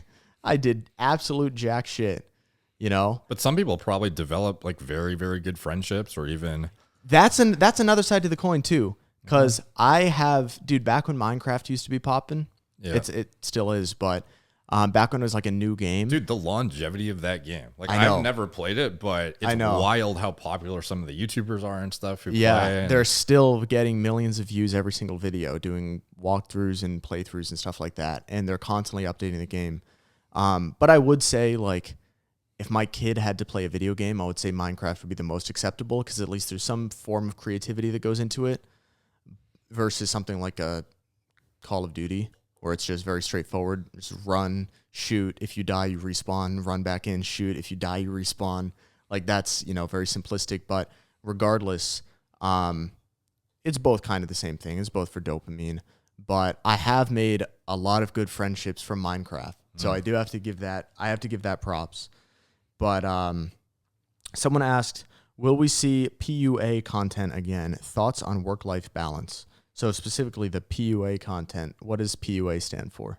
Pickup artist. So like in intermittent bursts, if something is, I feel to be an appropriate topic to touch on that has to do with, I don't know, building relationships. Like I don't think what we just talked about is totally dissimilar from, PUA. It just gets, it gets this bad connotation because it's associated with people who gamified building relationships with women, which very much comes across as, this weird misogynistic thing that otherwise it really should just be termed learning to talk to humans, which I think I said last time I was here. But that, doing that effectively and building relationships, whether it's with, friends or getting a girlfriend or whatever, I'd still touch on that stuff, all but not to the, I don't know, it's very much probably going to transition in the direction of how to balance work with, high quality relationship, hopefully, because that's, what I'm currently doing myself or trying to do. Mm-hmm. So that's the most relatable thing to me right now. But I do very much think that all that stuff that got me to a point where I feel I even have the things I have at all were underpinned by that stuff when I was younger and felt it appropriate to, get out of my comfort zone and talk to people that I wouldn't have otherwise talked to. So you're probably not gonna see videos of me doing approaches or, talking some cold approaches, bro. Yeah. But, I still think that being able to talk to people who you don't know, strangers, getting out of your comfort zone very much is impactful on all areas of your life in a positive way and is worth doing. I just don't like the fact that it's always the PUA thing. You can never really get out of the negative connotation it has because people associate it with the kind of like, greasy part of what was seen to be how can I game the system to trick girls into being attracted to me sort of thing, which is like not what I believe it to be effective for. I believe just talking to people and learning how to be socially confident is overarchingly the thing you should strive for. Yeah. And whatever things you put yourself into situation wise to achieve that are good. And that's what I consider PUA. And it could literally be anything. Like, it doesn't need to be going up to a chick in a mall and like progressive overloading your cold approaches or whatever, you know, but however you need to do that, you know, going out to parties you wouldn't go to, or going clubbing when you feel, you know, lazy and your friends are going out, but you feel like you could otherwise, you know, meet some new people and it could be a good experience. Or I don't know, like talking to somebody that you would have otherwise felt uncomfortable to talk to and trying to have a, you know, nice conversation, learning about them that you otherwise felt terrified to. Without feeling the need to get anything out of it. Yeah, like that stuff is super valuable, especially nowadays when everyone is so confined to the solitude of their, you know, rec rooms and houses, just gaming and stuff. So what do you think about, there's this idea that it's bad to have a girlfriend in your 20s or sometimes even your early 30s because it's a distraction. What's your view on that? I think that the right woman will get you to where your goals are faster and be an aid to that process rather than a detriment. And I think if she's taking away from that, you either aren't with the right person, or it's a toxic relationship, or you didn't even want to be in a relationship and you were just using it as a comfort mechanism of somebody is here. Yeah. But I actually want to be doing something else potentially. Because a lot of people are just with girls because they just want that, you know, rock physical affection. Yeah. But they fall back on. Yeah. But they otherwise don't really, you know, align with, I don't know, they just don't mesh to begin with. Yeah. So what is that phrase that's like, probably butchering it, but it's behind every strong man is a strong woman. Yeah. Something like that. That's a perfect answer to the question. Yeah. In my opinion. Yeah. And I think it's definitely true. And, you know, I see someone like Devin Larratt, actually, you know, Devin Larratt, the arm wrestler, dude, his wife, Jody, has been like his rock and has been at every fucking arm wrestling tournament he's ever done. And, they've been married now, I mean, since like the early 2000s. And you can just tell, I mean, I don't know much about like their personal lives, but just from their interaction on camera, they clearly have like a very good relationship, and she's very, very supportive of him. And in the recent years, I mean, he's had more growth than ever. He's got like 500,000 subs on YouTube, which if you think about it, for an arm wrestler, that's a pretty niche community. So to have 500,000 subs is pretty fucking wild. And he's flown around the world, done all these arm wrestling tournaments, and basically just spread awareness to the sport and probably made a boatload of money doing so. Meanwhile, the whole time he's had a woman behind him who I think, if anything, has been a benefit to him. I don't think that's been a detriment. I think having someone to fall back on is a good thing. I think that it gets to be a bad thing or toxic when, like you said, you didn't mesh to begin with. And then it's like they're good for you when you have no ambition because they're always there and they always want affection or whatever. But then once it turns into, well, actually, I want to start pursuing bigger and better things. If they hold you back from that because they feel they're being kicked to the curb, that's when it turns into something bad. The only thing that I have to, that is sort of contrarian and sort of goes back to the whole PUA stuff is, like, I do believe experience will dictate your ability to know when you have that woman who you mesh with. Right. So it becomes problematic when you have no experience and the first girl you were with who's your girlfriend, oftentimes guys will think this is the one that's perfect for me. Yeah. And then, you know, 3 years later they look back like, oh my God, that was a fucking nightmare. Yeah. But you don't really get that intuition or ability to even perceive that on the jump if you don't have a bunch of experience behind that. So I'm not necessarily suggesting you go out and, you know, bang a bunch of chicks and get tons of experience, but I think that it is important to at least go out of your comfort zone and meet new people as much as you can and put yourself out there into, you know, sort of, like it's without that experience backing it, it becomes very, I think, difficult for a man to be totally emotionally secure in the relationship he's in, especially if the woman is potentially perceived to be more attractive than him. He's very much not always. Again, I just think this is basic social dynamics though, where if this woman, you don't know if you can get that again, and you feel like you might have got lucky. Yeah. Or it was given to you on a silver platter when you were younger, and you have no idea if like, oh, I met this girl when I was, my high school sweetheart, and like, I'm never going to meet someone like her again. Yeah. Like I'm never going to be in high school again. So how would I meet a girl this amazing again? Yeah. And then you could end up succumbing to dealing with a relationship that actually isn't ideal because you're convincing yourself it's the best you can get. Yeah. That's what I think is important to take away from it. Not that you should go be like a sleazeball and go sleep with a bunch of chicks. And that's a big personal thing too. That comes down to your personal confidence. Yeah. That has nothing to do with, it really has nothing to do with your ability to get girls. It more so has to do with your personal confidence and self-esteem, which in turn would have some effect on your ability to get with girls. Yeah, I think however you arrive there, as long as you're confident in yourself and the value you bring to the table, that overarchingly is the most important thing. Because if you truly feel like suboptimal or insufficient, or like you don't deserve the person you're with, and you're willing to deal with circumstances imposed on you in the relationship that you're not going to leave even if she's being shitty to you or whatever, at that point, you probably didn't have enough experience going in, at least in my opinion. So it's kind of like this weird, because again, you don't want to not be with somebody who you met when you were young if she's the right one for you. And it becomes a very difficult, nuanced discussion to know when you don't have that experience, well, maybe she was the one or whatever. Yeah. So. And you've also made the point a lot in your PUA videos, and just in general, you've said you're not getting better at talking to girls just because you have sex with more girls, because you started going out to clubs and drinking a lot, right? If I was single and I started going out to a bunch of clubs and getting super fucked up and sleeping with a bunch of girls, that wouldn't mean that I have more experience with girls and knowing what I'm worth and knowing what a good girl is. That just means I have sexual experience with a bunch of different girls.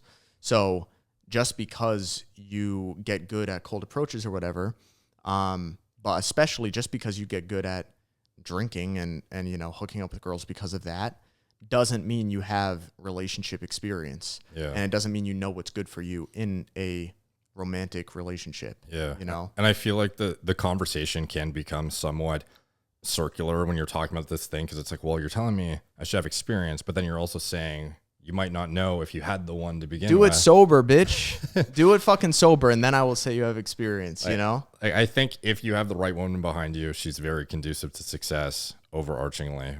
And I also feel it appropriate to continuously expose yourself to scenarios that put you out of your comfort zone and develop you as a man overarchingly. Yeah. Someone else asked, have you stopped bodybuilding? So that's just a bigger topic overall about how you feel about working out. And someone else asked what you're on right now, like what your cycle is. And, obviously you used to be like, your profile pictures, you fucking housed as shit. And obviously you still have a good amount of muscles. So what's your routine like? What do you feel about bodybuilding now, or just, gaining more muscle? And what's your cycle look like? I mean, you're not really on a cycle to my knowledge. No, it's very much, now again, when you say TRT, is it actually like, am I walking around with like a 500 total? Like, no, I still put myself up to, what I feel to be the balance between optimized and mindful of longevity, so to speak. Right. So I'm not trying to push, the 1200 plus total. But again, some people need that for symptom relief. So it gets nuanced, but it's what I deem to be like high normal replacement. And for me, I would like to be more dialed in, to be honest. Like this past year has been I've been spread very thin doing all the things I'm doing. And sometimes I end up not working out more than a couple times a week, which is not ideal. But my routine in general, when what I deem to be dialed in for balancing everything I'm doing, is 4 days a week in general, working out every other day. I would do, chest, delts one day, then 2 days later I would do like back, then 2 days later I would do legs, 2 days later arms, and then kind of repeat the cycle, so to speak. And for me, that's enough to just, maintain what I have essentially, and not cut into work significantly, not affect my mental clarity that significantly. Everyone has their own allocation of what they deem to be a useful placeholder for mental resources when they wake up. You have 100% of mental clarity and sharpness that you can allocate to whatever it is that you're doing throughout the day. And for me, just where I'm at, just getting in as many steps as I can within, and sometimes I'm not great about that, but that's my own thing I'm working on too. But trying to get my steps in and then get in the gym 4 times a week and do what I consider to be like a very basic maintenance workout is what I deem to be, satisfactory to also balance with the other areas my mental resources are allocated. Yeah. So yeah, like I'm not doing any sort of bodybuilding goal related stuff at all. And I haven't for a while now. And I feel like that's a good place to be if you're not focusing on competing. Yeah. And you have a busy life and you have a social life and you have a business life. There's really no reason to be any more jacked than you currently are. You know what I mean? Like there's not going to be any added value to your life if you had like 20 pounds more muscle on you at all. It would just be a detriment. Everyone watching is like, bullshit. Wait a second. No, I'm talking about you, Derek. Yeah. Well, specifically you. I wouldn't mind 20 pounds more muscle, but to get there, all the things I'd have to do exactly would be right. That's what I'm saying. The only the ROI, as you say, is not there because the only benefit you would get is looking at yourself in the mirror and being like, fuck yeah, dude, I'm fucking jacked. Yeah. But the detriment would be having to train 6 days a week for like 2 to 3 hours a workout and having to probably blast, a shit ton of gear, which would affect your sleep. It would affect your mood. You'd be more irritable, maybe, and you would have worse health outcomes and just stuff like that. So it's just overall not worth it. So I figured that would be the answer, but I just wanted to see what you'd say. Like I'm not totally, I haven't totally abandoned the, bodybuilding style workouts I used to do. I still very much do a lot of the same stuff. It's just toned down in volume and how much of my resources I allocate towards it from what I deem to be like my mental bank. Because it's like, just like macros, you only have so much room to allocate to different foods to hit your micro and macronutrients each day. And you choose how you proportionally allocate it for what you deem to be the best bang for the buck or whatever. And for me, just like right now, and for, I don't know, the past couple of years, essentially, it's been very much business oriented content, trying to be more mindful of work-life balance and relationships, etc. Yeah. One thing you do have to do is you got to make sure you're hitting your shoulder workouts because that is part of your brand. Yeah. That is definitely part of your brand, bro. Yeah. You can't keep claiming the Death Star delts if you stop training. You got to at least have one shoulder workout a week. Yeah. Someone else asked if you want kids. Do you want kids? Still to be determined. But as I get older, it becomes shifting more towards yes. Mm-hmm. And I think that's natural. A lot of people, when they're 20 years old, fuck kids. I don't want kids. Yeah. And then as you start to get older, you start to realize, maybe that's something that seems like an inevitable thing that I would find to be the natural progression of my life. Yeah.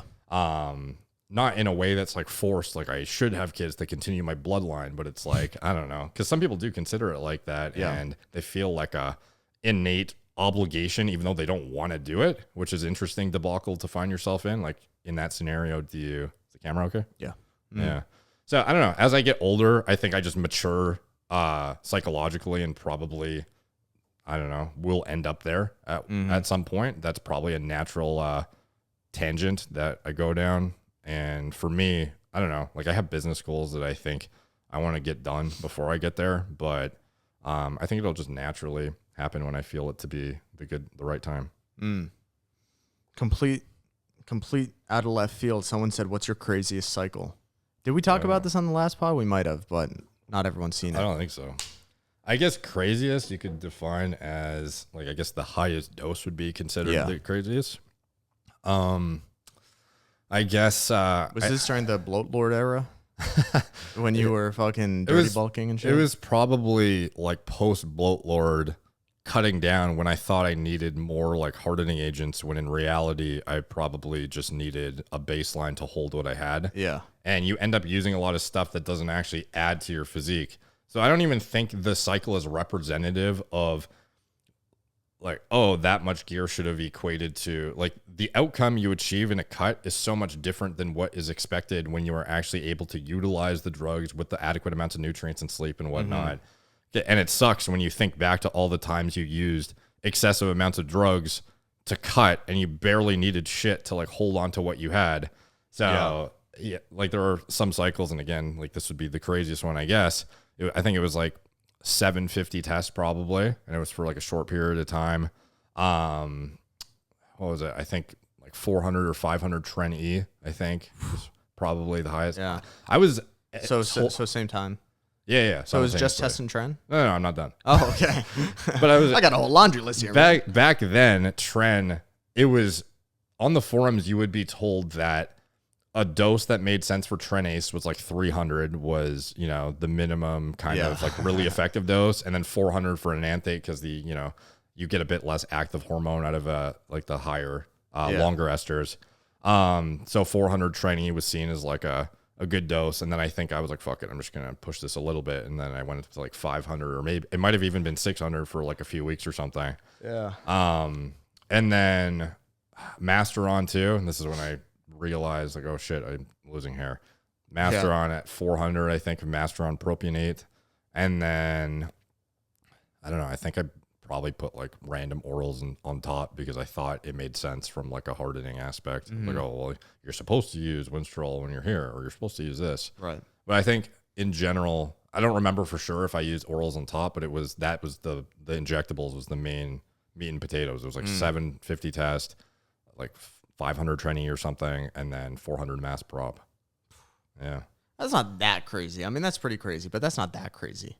I think I had like a few IUs of generic GH in there too at the same time. Okay. And that was like the extent of it essentially. Yeah. But that's the thing that's notable about that is when you're in a deficit, you're doing heavy cardio and you're cutting aggressively, how much of that burden of gear was actually the amount you needed to hold the tissue while you were in a deficit, like a fraction of it.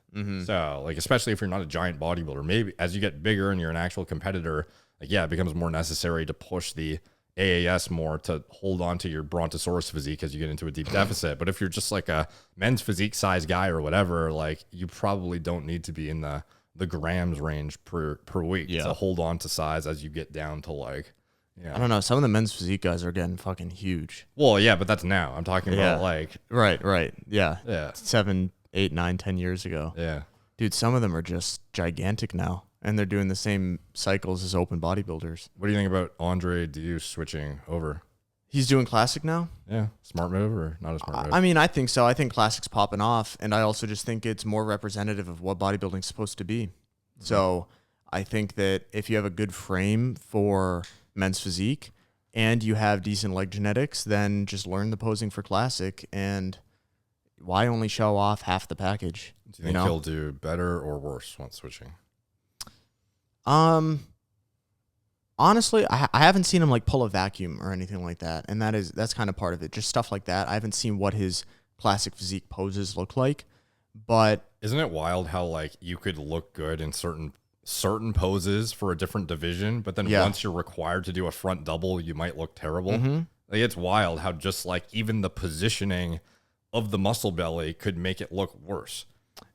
Like that sounds so obvious and stupid, but I mean, sometimes a guy who has sick looking arms, when he does a front double, his arms don't look good at all because of the lack of separation and right here or what the hang of the tricep belly from the front or whatever. Like, it's just such a roll of the dice genetically. It's wild. Yeah. And I think that since men's physique is so basic in terms of the posing requirements, that you can develop the necessary muscles for it and completely neglect certain muscles that you would need for you to look good in classic. Like, for example, the serratus, you're not really going to see too much of that doing a side pose. You'll see a little hint of it on the side, but they're not judging that too harshly. And then on a back pose, you're not going to see it. But if you do anything overhead, like if you do a abs and thigh, or if you do a front double, the serratus becomes, once you lift those arms up, it becomes very obvious, and something like Frank Zane wouldn't have done very well on a men's physique stage, I don't think. But classic, he looked fucking amazing. So there's just, I think more attention needs to be paid to the overall package when it comes to classic, because you're displaying so much more of it with your posing. But I do think as long as Andre focuses on those things, he'll be fine. I mean, he's got fucking insane genetics, and he also has a great chest. And since Classic is kind of Arnold-esque and hitting stuff like the side chest, you know, having that huge bubble chest is going to be important. So, yeah, I mean, I think Andre will do fine. I don't know what his legs look like, honestly. I don't really see them much, but I assume he can grow them. He's probably got decent genetics in his legs, given his upper body. So we'll see. I don't think he has the size for like top 5 or anything, you know? I mean, the guys in top 5 are just absurd. Like, I've seen Andre in person, and he is huge, but I've also seen Breon in person, and he's just like, he just looks like an alien, you know? Someone else asked, estimated growth projections for Gorilla Mind 2023. So this is something that I also was wondering, because you got some stuff coming up. There's some stuff in the works that no one knows about, that only the athletes have really heard about. And I want to hear what that kind of stuff is, and, you know, whatever you're willing to share right now. What do you have planned for the next year, and what are the growth projections? Okay, well, it's hard to, like, with supply chain, with such unpredictability on what happens, it's hard to say, like, oh, this is what the growth is going to be. I can say we have a lot of products that throughout 2022, I was developing and completing. I have like a whole laundry list of different products that I've been on the breaking point of completing, and they're finally starting to come out of the pipeline to fruition, which is great to see, because it's been such delayed gratification on that stuff, where relative to 2021, proportionally way less products have come out, because I had to go back and formulate new things in different product categories. And, you know, it's not something you can just pump out in a matter of months. It's a lot of testing. It's a lot of comparing effects, seeing if some random new ingredient might even be useful or not, coming up with novel things that I think actually bring a new, you know, element of creativity to the industry, or something that somebody hasn't used that's otherwise a good compound that I didn't even know about a couple of years ago. Stuff like that is very much going to be intertwined into our new formulations moving forward, including, I don't know if we want to tease your limited edition pre. That would be, tease it. Yeah. So that's we're going to start doing athlete collab pre's, and James has a fucking banger of a pre coming out that is going to knock you on your ass. If you're a stim junkie, it will very much get you going and be like a run your head through the wall product. You can attest to that. Yeah, I can. I was going to, I don't know if I should say this, but at this point, you know what? If you're watching still, you deserve to know. I was going to do a YouTube video where, that's why I asked you if I could get any more. I wanted a few tubs of it. I was going to go to Alphaland, hand out taste testing samples, but also hand out full doses to people, check back in on them in like an hour and say, hey, how you feeling? And I mean, I don't even have to fucking worry about how they're feeling, because I know it's going to be good. Yeah, what about the flavor? Like these are going to be unique flavors, by the way. It's not like we're just doing Gorilla Mode in some new flavor with an athlete name on it. Like, this is a totally unique product that is tailored to the athlete with a flavor system developed by them, and is totally unique to the Gorilla Mode lineup. Like, it's very much in the same umbrella of it, and has a lot of the same attributes, where it's well-rounded from many different aspects. And I've ensured that it's what I believe to also be efficacious and stacked. It's stacked. Yeah. Yeah, I don't know. I don't know how much I want to tease about it, but it's been a while in the making, but I'm really stoked to get some of these out, because I feel like it's a bit almost, you know, overdue, because we've expanded our flavor system so significantly. We're at the point where we have like 14 flavors of Gorilla Mode or something. And at this point, it's like, well, like, what do you do at that point? We could come out with limited edition ones, which we will still continue to do, but I also want to do something more unique, creative. And this seems to be, you know, an industry trend. People seem to appreciate, you know, the athlete integrations. And I think it's worthwhile to get, you know, collaborative efforts even on my formulations now, as opposed to me just, you know, in the lab, so to speak, just figuring it out myself, like actually getting the insight from the athletes as to what their audience and what they specifically want. Because sometimes it's not that every athlete does not exactly like the exact formula that we have as our base. Like, they might want more of this or less of this or whatever, or potentially even a flavor system that doesn't exist yet, stuff like that. So it's very much going to be tailored and totally unique. So that's something to look forward to. Yeah, like for instance, you didn't put beta alanine in Gorilla Pre, but I knew a lot. Yeah, because I knew a lot of my followers, and I did a poll on my second account, and the vast majority were like, please just put in the pre. Yeah. I don't want to mix it in, which, I mean, I think mixing it in is more efficient and it's just better because you can choose whether you want it or not. But there is something nice about not having to even worry about that. You just open it up, take a scoop, put it in, go to the gym. And so I put beta-alanine in there, but, you know, I didn't want to put so much that people who don't like it are going to have a fucking frenzy at the gym because their butthole is like falling off their body. Yeah. So it is going to be, to my knowledge, the most stimulant-heavy product that Gorilla produces. Yep. Yeah. For sure. It's not going to be a daily pre. No. I was taking it as a daily pre, but I was only doing 3/4 of one scoop. And a full like PR dose is going to be 2 whole scoops.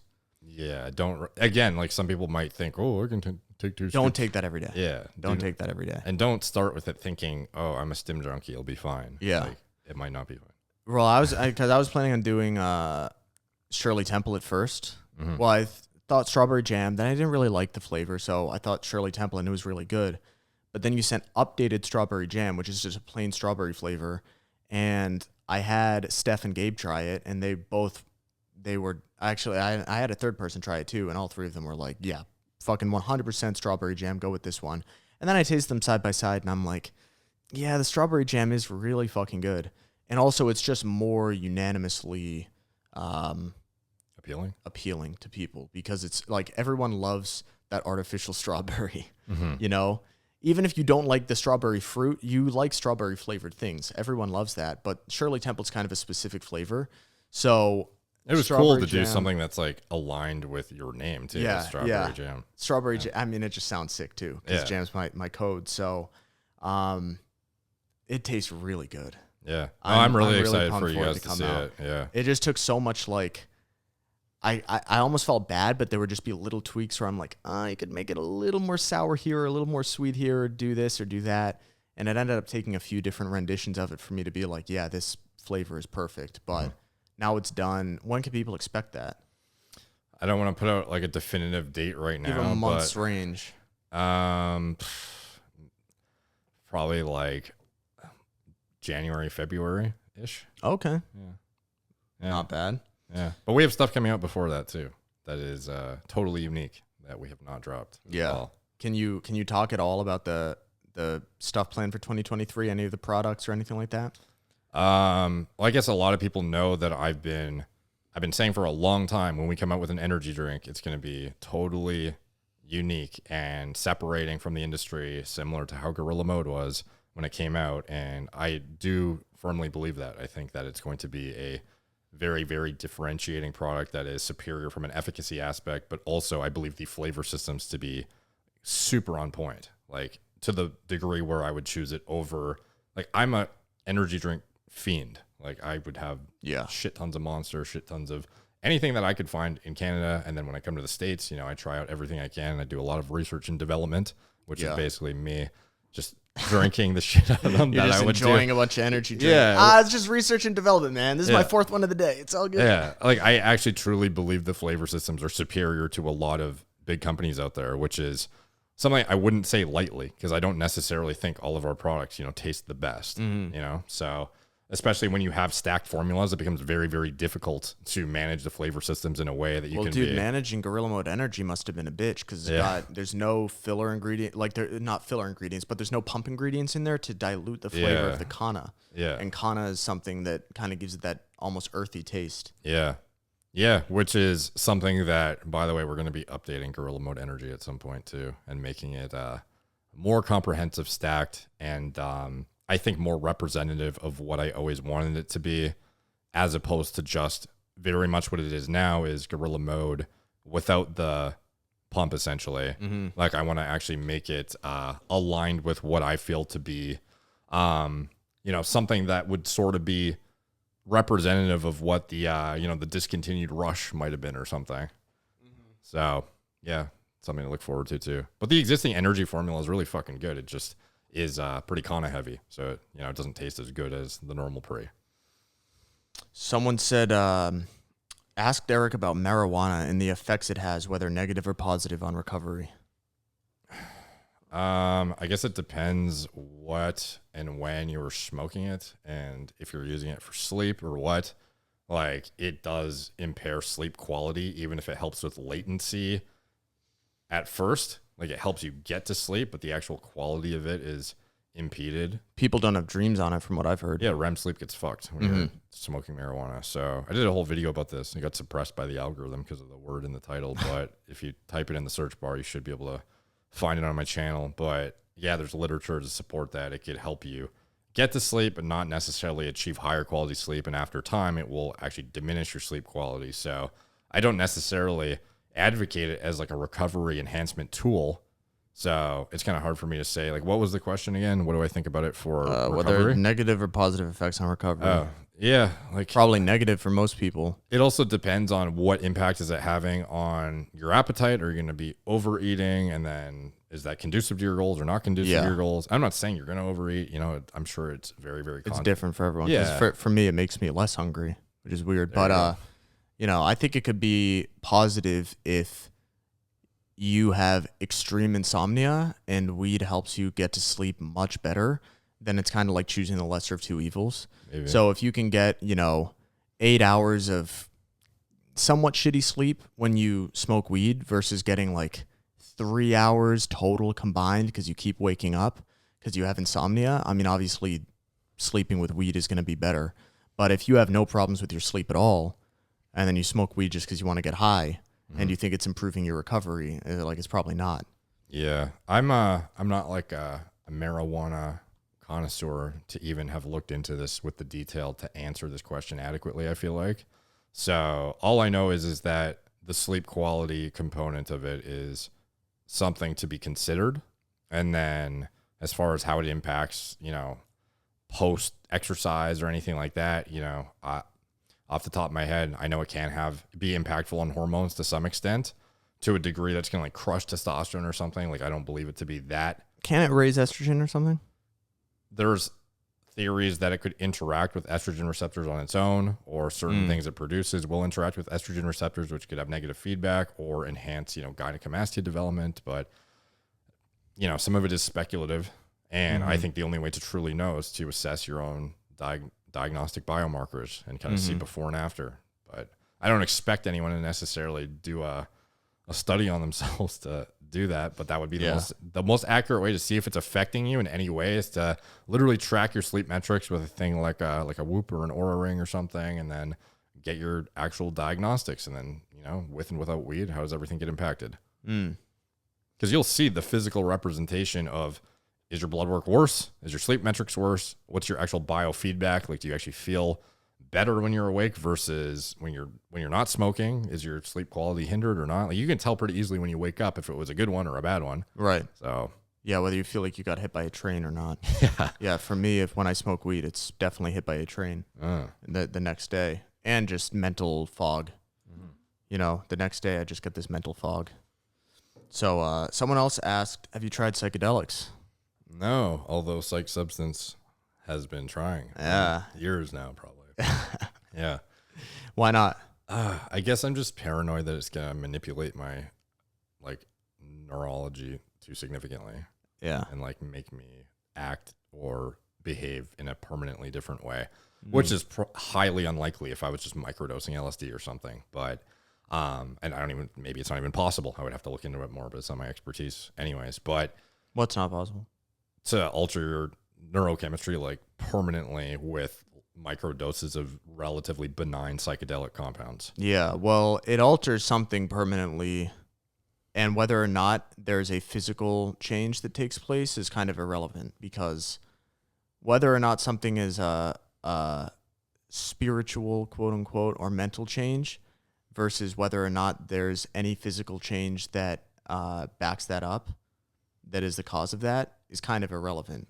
If there's a permanent change taking place, who cares where it comes from, So, right, but it's I don't know how to predict if that would happen or not, so that's kind of just what deters me. Exactly. I have no desire to try DMT or ayahuasca or anything like that, especially after seeing certain individuals who are the extreme example of fucking it up probably. But I mean, what about Joe Rogan? Big advocate. Yeah, he seems to be doing pretty good. So, you know, obviously there's examples where you can always find the worst case example of certain and the things. best case. Yeah, but for me, it's just, and it's funny because again, for guys who are going to take gear or something, they might look at the worst case and that's what deters them.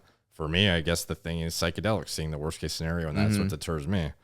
Interesting how people perceive different drugs to be, you know, the risk too much versus not. Yeah.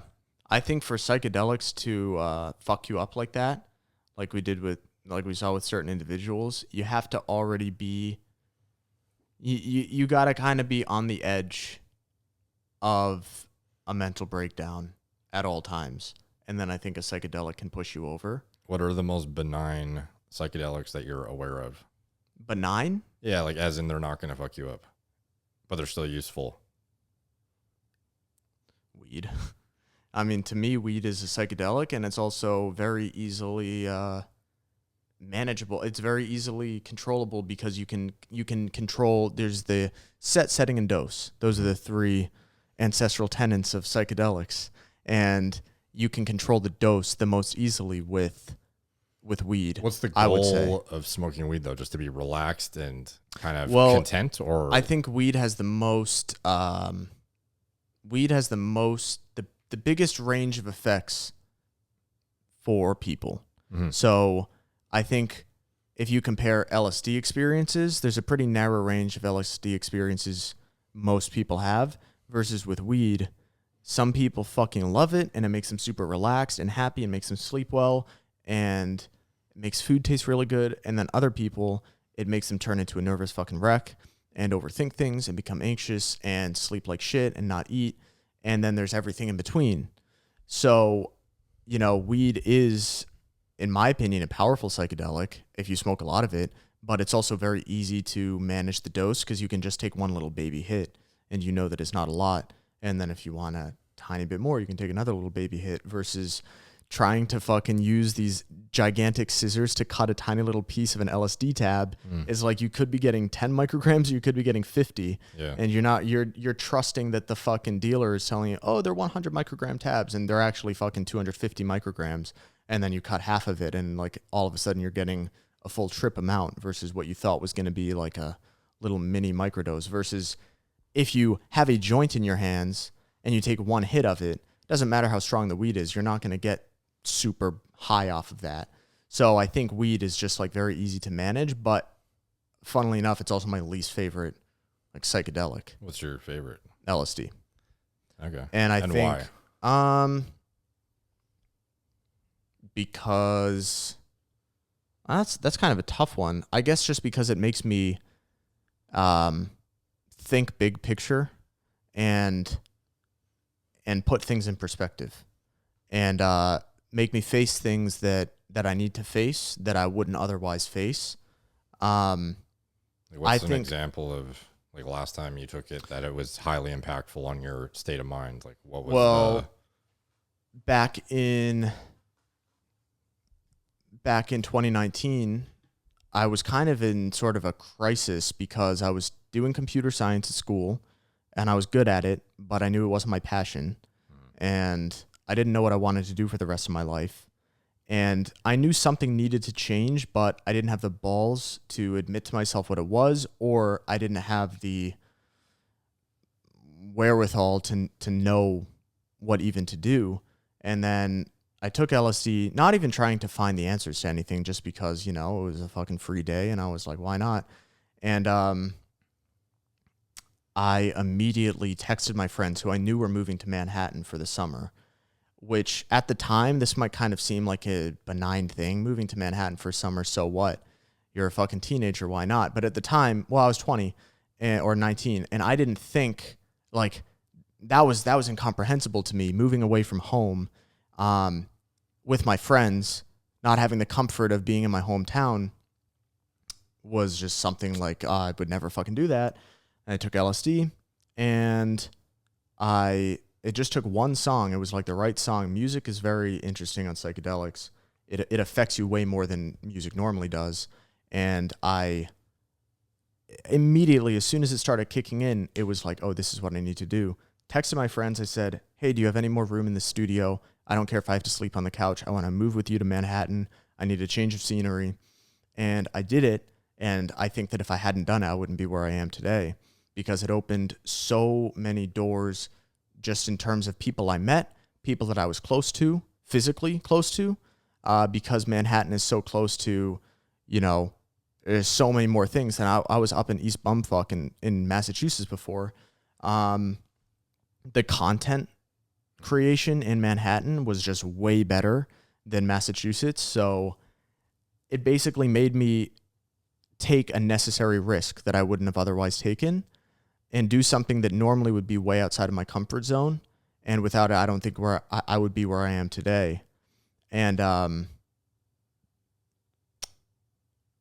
mean, that's one of the instances where it's kind of shifted my mind to where it needs to be. It's almost like a chiropractic adjustment for your brain. So if somebody is objectively successful to a point where they would benefit from being more risk averse, is that then something you would advise against potentially? Like if you have a bunch of No, because I don't think that it just makes you more. I don't think that it just makes you less risk averse. I think it makes you do things that you might not want to do or be uncomfortable with, but you know are the right thing to do.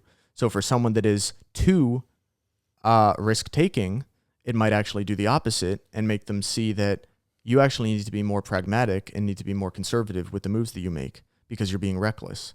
And that might be an uncomfortable move for an impulsive kind of person to make because they want to be impulsive and they want to be reckless and take huge risks, but it might keep burning them.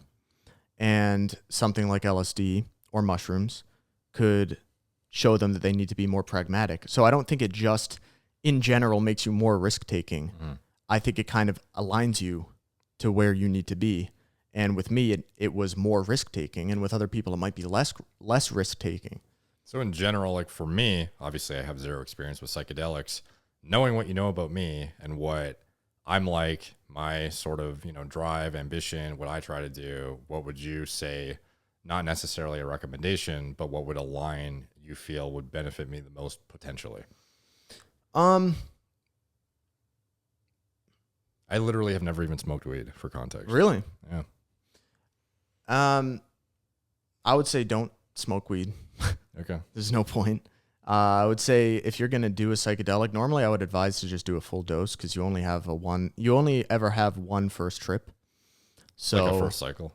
Yeah, exactly. Psychedelic version. But if you're worried about it, you can microdose to start off. I think with someone like you, that's a really interesting person because you're not the norm. You're nowhere near the norm. I think that it would be a cool experience for you. I don't necessarily think it would make your businesses better. I definitely don't think it would make them worse. I just think it would be a cool thing for you to almost experiment on yourself with. Maybe it would give you some new perspective. Maybe it would make you more grateful. Not saying you're not grateful, but maybe it would just really show you, holy shit, look how far I've come.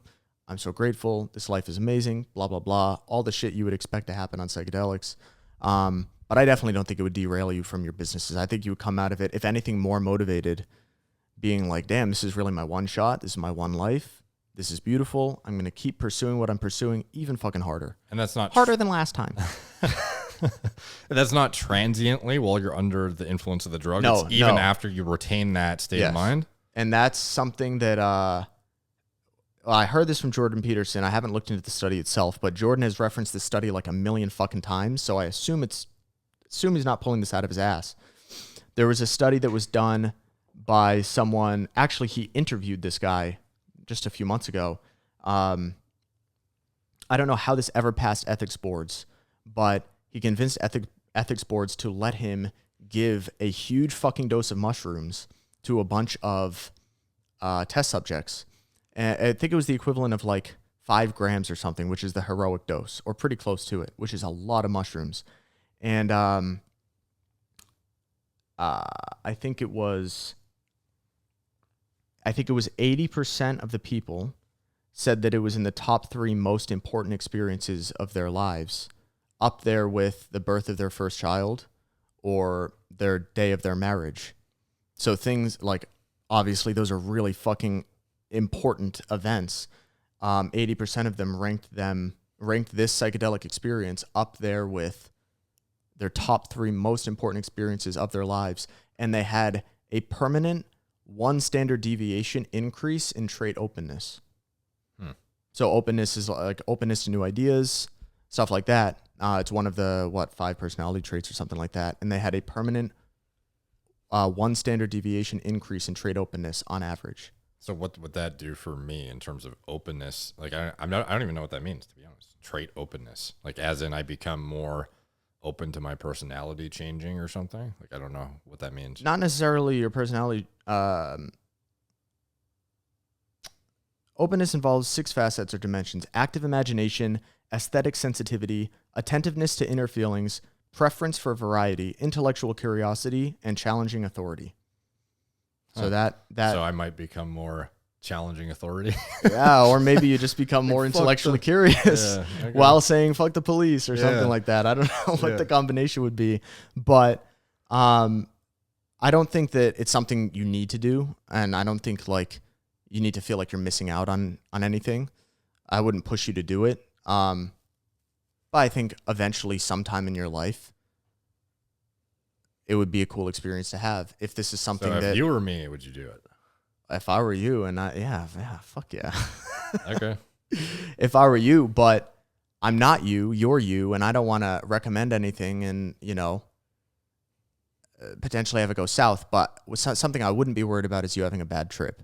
Okay. If you did LSD, I think that you're confident enough and successful enough and have a good image of yourself and have good self-esteem and have a solid image of yourself where I don't think that it would lead down a bad path. I think that's only applicable to people who are lost and are looking to psychedelics for an answer. And I don't think that's you. I think if you were to do psychedelics, it wouldn't be because you're looking for an answer. It would be because you're curious in the literature. Mm-hmm. And you're like, I would like to experiment on this. So how do you, that's how I see Derek, taking psychedelics. What environment would you put yourself in that's the most conducive to it being? Summer day, go on a hike. Yeah. Okay. Appreciate nature. Go, you live up in, there's a lot of beautiful places up in Canada. So find a big mountain to climb. Maybe do it with a very close friend who's also interested, and you guys go on a hike and have cool conversations and just appreciate nature, appreciate the world you're in. I'm sure Psych Substance would be stoked. Yeah, he would. Probably make a video of it. Yeah. All right. Well, we're actually running out of space on these SD cards. So we've fucking used up the entire SDs. This one might already be done. These ones, I think, still have some time on them. So any closing thoughts? No, man. I'm glad we got to, chat without a time crunch like last time. And I hope you guys enjoyed it. And support anything James is associated with, as well as Gorilla. Gorilla Mind, Young LA, Boulevard, Vical, all the stuff that is associated with the podcast. It helps keep it alive and flowing. Yeah, so we actually have 2 codes for Anabar now. So we have code Sush and code Jam. And we still have code Mog, which we're splitting. So you can use any one of those codes you want to. If you fucking hate me, but you love Sush, you can go use his code and vice versa. And if you want to support us both, you can use code Mog. And you got anything to plug before the end of the episode? No, I think we pretty much covered everything, man. Yeah. All right, dope. Well, thank you for coming on. I appreciate it. Yeah, thanks for having me. It was fun. It was better than last time because we shot the shit on this one and didn't have any time crunch. So, yeah. We'll do it again. Appreciate it, bro. Yeah. Peace.